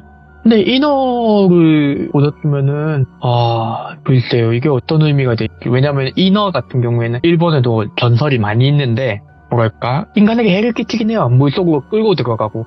근데 물 밖에서 뭔가를 하는 요괴는 아닌 느낌이거든요. 그게 왜 물 밖에 나올까요? 막 이렇게 얘기를 하다가 이런 거 어떻게 잘 모르는데 하다가 이 남편분이 결국 선택을 했어요. 자기 아버지한테 연락을 한 거예요. 아버지 쪽 친척이라고 해야 되나? 아버지에 대해서 알고 있는 사람 막 이렇게 연락을 했대요. 그러다가 아버지한테 연락이 닿았어요. 근데 아버지가 아까 말씀드렸잖아요. 어렸을 때 안 좋게 돼가지고는 할머니하고만 살고 있었다고. 그렇다 보니까 딱히 자기하고 얘기를 하려고 하질 않아요. 이게 아버지한테 사정사정해서 아버지 나 결혼도 했고 이제 당신 없이도 혼자 잘 산다. 근데 아버지 아들한테 도움 좀 줘라. 딴 것도 아니고 그 할머니 살던 집에 이런 게 나왔다. 들은 거 없냐? 그러니까 아버지가 곰곰이 생각을 하더래요. 그러면서 이 남편분한테 얘기하시기를 할머니가 생전에 집안에 닌교가 있다고 했다. 집안에 닌교가 있다고. 근데 나는 그 닌교를 한 번도 본 적이 없는데 할머니가 내가 어릴 때부터 말하기를 그 닌교는 아주 중요한 거라서 꼭 지켜야 된다고. 근데 이게 닌교가 인어도 닌교거든요. 발음이 인어도 닌교고 인형도 닌교예요. 이 사람이 평소에 그 할머니하고 놀다 보니까 옛날 사람들은 십자말풀이 스무고개 이런 거 되게 좋아하잖아요. 네. 할머니가 그런 거에 드는 생각이 난 거예요.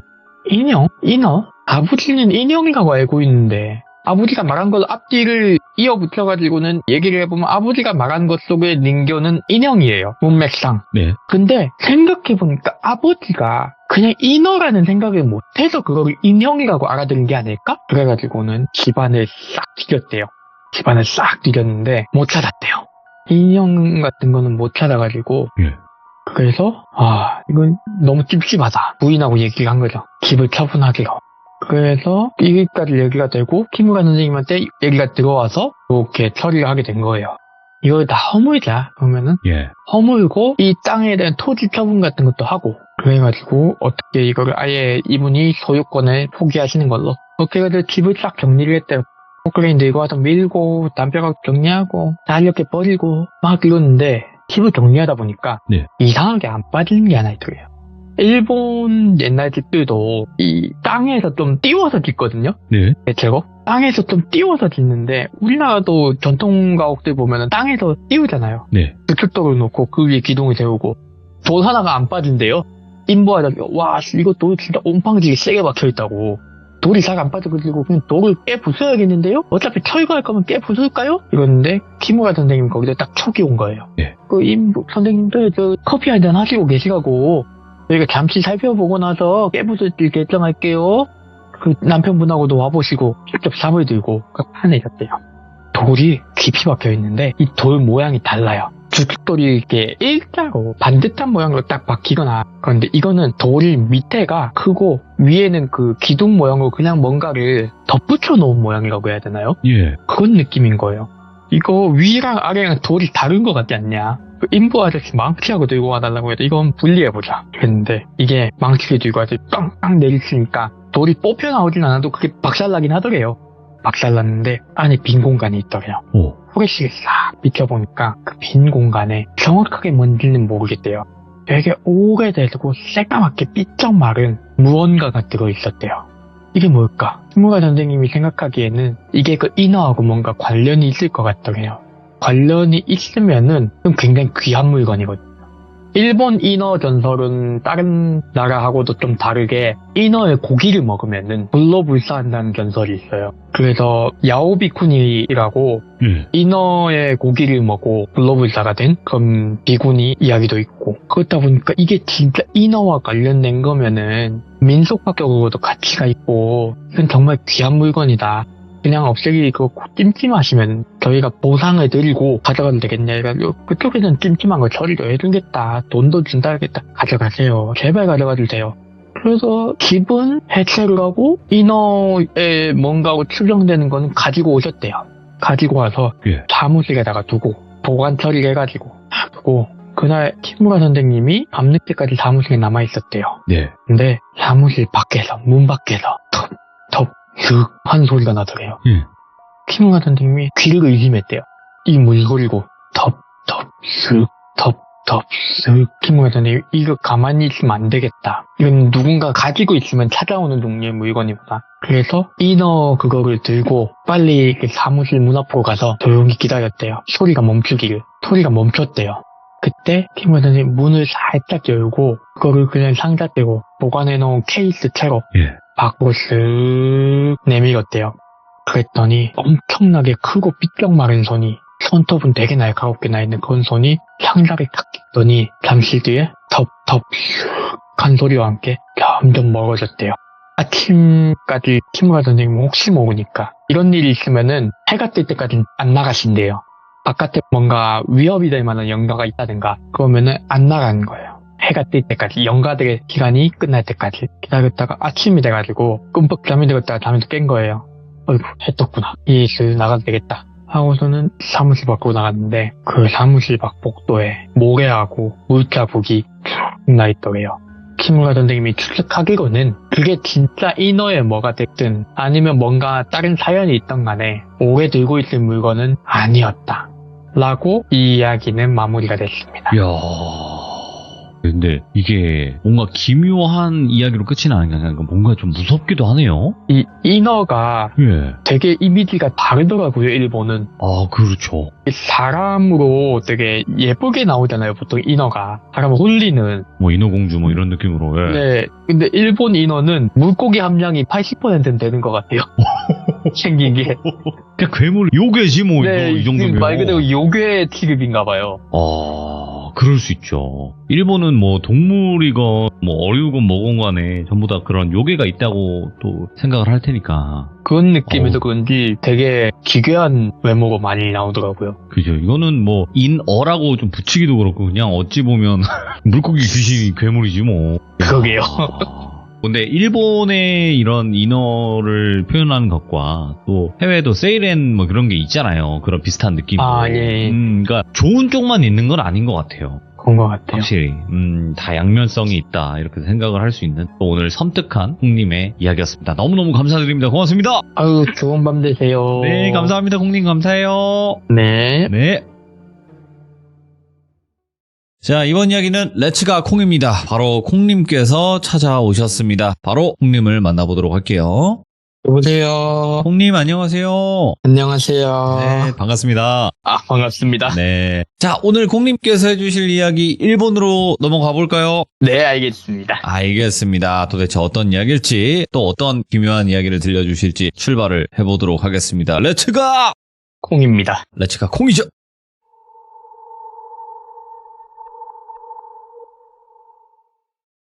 이번 이야기도 일본 이야기가 되고요. 요거는 조금 비슷한 이야기를 많이 들어보셨을 수도 있을 거예요. 오, 예. 이 키무라 선생님의 사무실에서 일하시던 분들 중에서 네. 요코 씨라고 그분이 여성분들끼리 모여서 이야기하는 그런 자리에서 무서운 얘기를 했다가 네. 그 이야기를 하면서 만나게 된 다른 분 한 분이 겪은 이야기예요. 예. 이 요코 씨가 무서운 이야기도 잘하고 그러다 보니까 거기 있던 분들끼리 재미로 어떤 걸 해보자 하는 얘기가 나온 거죠. 근데 행동력 있게 귀신 같은 걸 보러 가자 하는 느낌보다는 여성분들은 아무래도 조금 더 운세나 연애에 좀 더 관심이 많은 또 전생 같은 거 좋아하시고 그런 쪽에 관심이 더 있으시니까 그때 유행하던 게 그거래요. 자기 전생이 뭐였다 이런 거. 내가 전생에 뭐였는데 이런 거에 대해서 좀 인기가 있고 한창 최면술, 레드선 하는 그거. 일본에서도 그런 게 인기가 있었대요. 네. 그래가지고 그걸 한번 해보자 하는 거예요. 재밌겠다. 그런 거면 그렇게 위험하지도 않겠고. 그런 생각이 들어가지고는 한 5명 정도가 모였대요. 그래서 뭐 그거 한번 해보자 해가지고는 가볍게 해본 거예요. 근데 다들 뭐 이게 전문가가 하는 게 아닌 이상 최면이라는 게 되게 어렵잖아요. 이게 사람이 굉장히 안정된 상태에 있어야 되고 안정된 상태에서 최면을 거는 사람의 말에 집중을 참 잘 돼야 되고 그 상황에서 어떻게 파장이랄까 그 흐름에 몸을 맡겨가지고는 본인의 무의식 속에서 가지고 있는 기억이라든지 이런 게 짜깁기가 되면서 자기가 그거를 뭔가 스토리처럼 느끼는 게 최면이라고 하거든요, 보통. 그래가지고 뭐 하는데 난 졸리기만 하다 별거 재미없다 이렇게 됐는데 그 중에 한 분이 하나씨라고 할게요. 이분은 이 하나씨가 최면에 들어간 것처럼 꾸벅꾸벅 졸더래요. 얘는 최면에 걸렸나? 하나야 내 말이 들리면은 고개를 까딱거려봐 끄덕여봐 하니까 고개를 끄덕하더래요.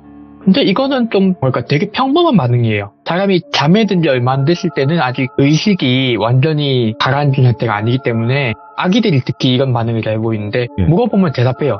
잤는데 물어보면은 네, 엄마 이렇게 대답한단 말이에요. 예.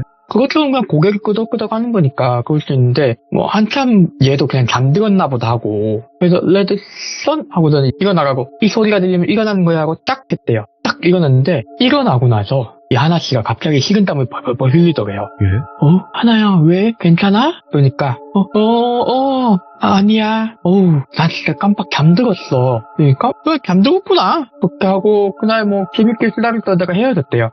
근데 한 며칠쯤 지나서 이 하나 씨한테 연락이 온 거예요. 네. 요코 씨한테. 요코, 하나야, 왜? 우리 그 체면술, 그때 그거 했던 거 왜 재밌었어? 하니까, 아니, 그거 어디 가면은 진짜 제대로 해볼 수 있어? 이러는 거예요. 예. 요코 씨가 딱 촉이 왔대요. 얘 지금 뭔가 겪었구나.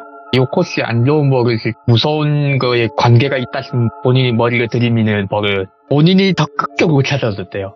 적극적으로 하나야 그러면 우리 어디 한번 가보자 하고서는 그 체면 같은 거 하는 클리닉이 있대요. 정확하게는 전생을 보는 체면을 원하는 게 아니었대요. 하나 씨가. 자기가 체면을 진짜 깊게 들어가 보고 싶은데 전생까지는 상관없고 체면이라는 것 자체에 깊게 들어가도 내가 무의식적으로 뭔가 무의식 속에 그런 걸 알고 싶다 뭐 이런 식으로 얘기를 했대요.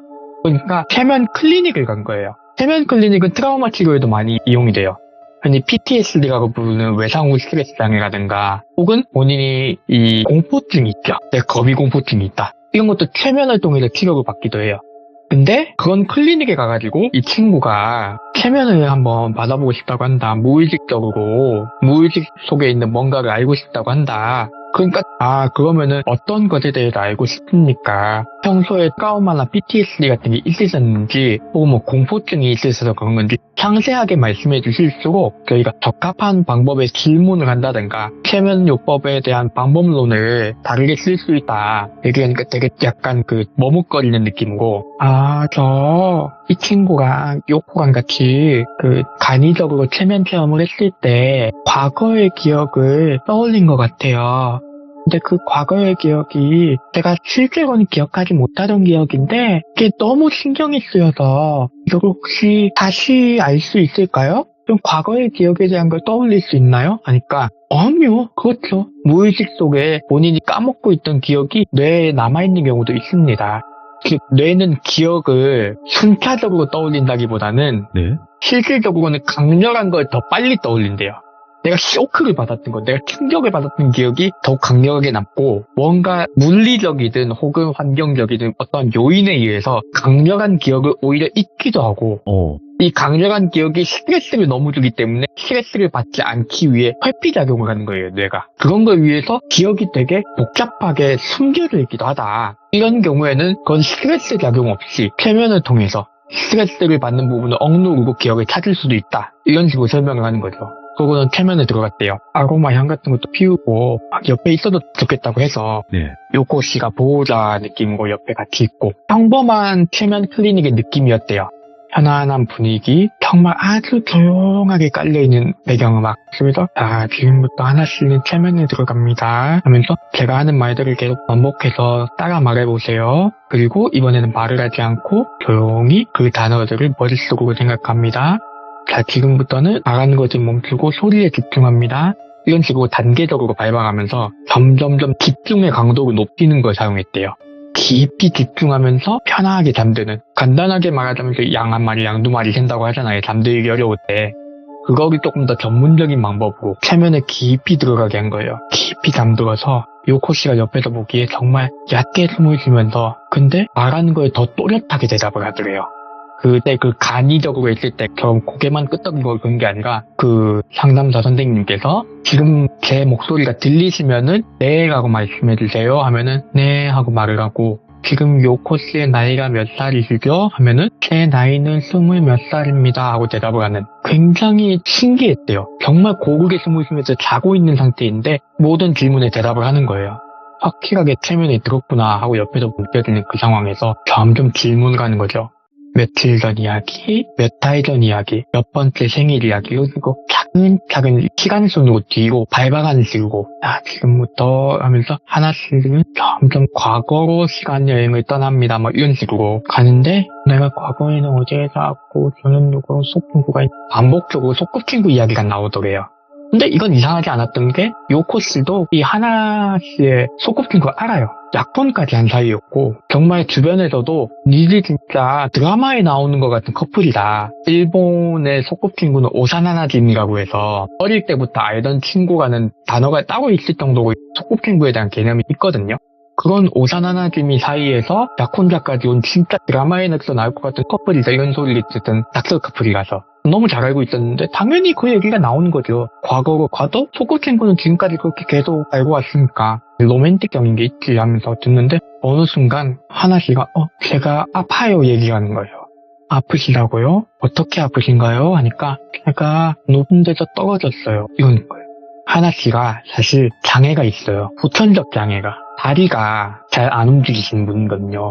한쪽 다리를 크게 쩔뚝거리기 때문에 어떨 땐 휠체어를 타기도 하고 좀 괜찮을 때는 지팡이를 입고 나오시는. 그러니까 어릴 때 무슨 사고가 있다고 나도 얘기를 들었던 것 같아 하고 요코 씨가 생각을 하고 있는데 이러는 거예요. 하나 씨가 갑자기 아니야 이러더니 체면에 딱 깨지더래요. 이러더니 선생님 굉장히 그 패닉 상태에 빠져가지고 이게 지금 환자분이 굉장히 중요한 기억을 떠올리신 것 같은데 충격이 너무 크신 것 같다. 여기도 중단하시고 심호흡 깊게 하세요. 그러니까 점점 진정을 하더래요.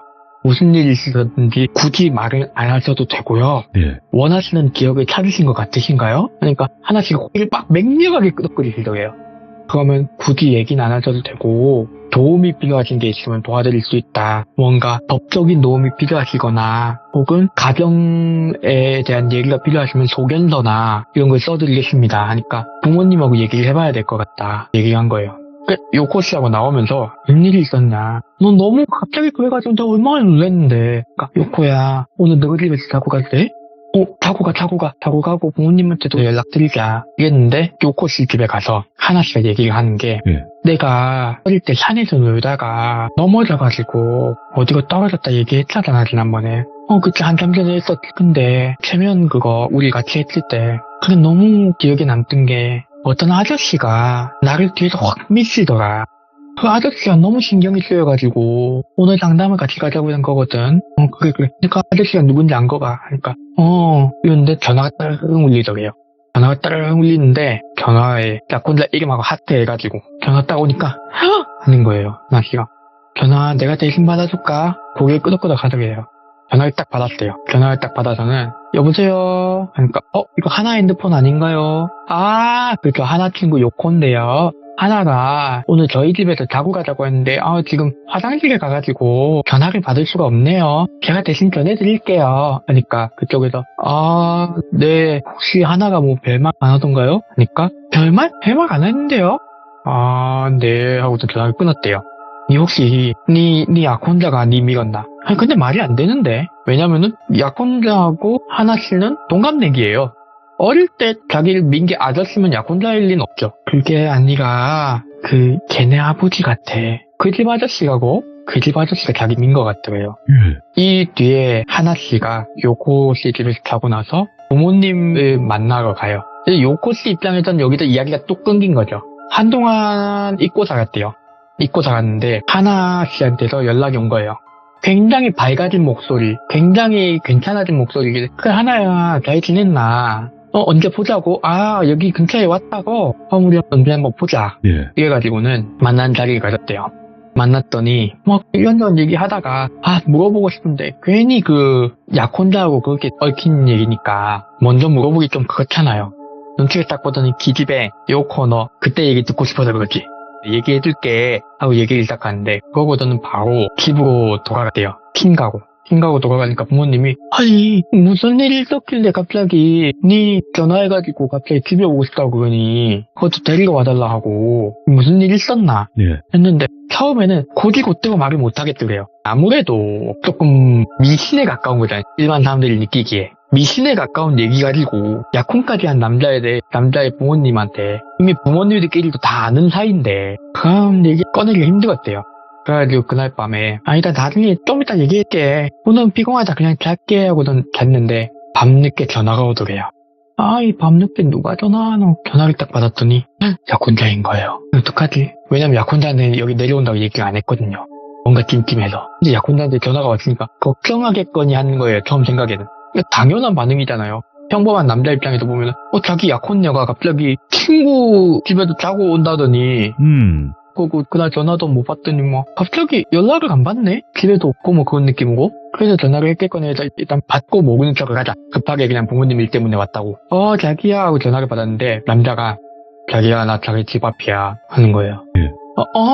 자기 나 근데 지금 부모님 집에 와 있어. 이렇게 얘기를 했어요. 근데 돌아온 대답이 자기 부모님 집 앞이야. 이 뭔 소리지? 딱 커튼을 열었대요.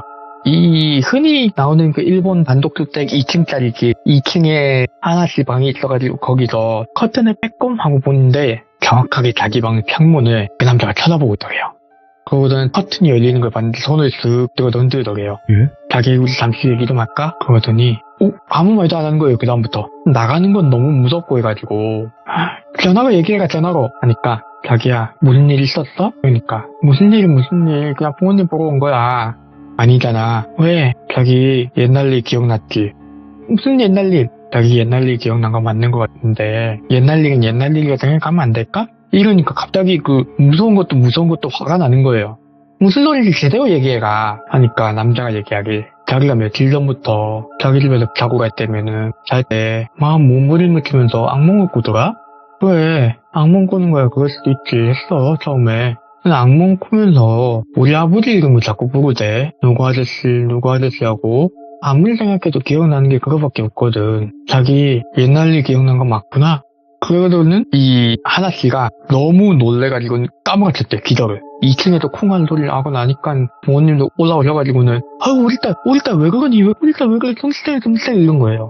정신이 차리고 엉엉 울면서 얘기를 한 거죠.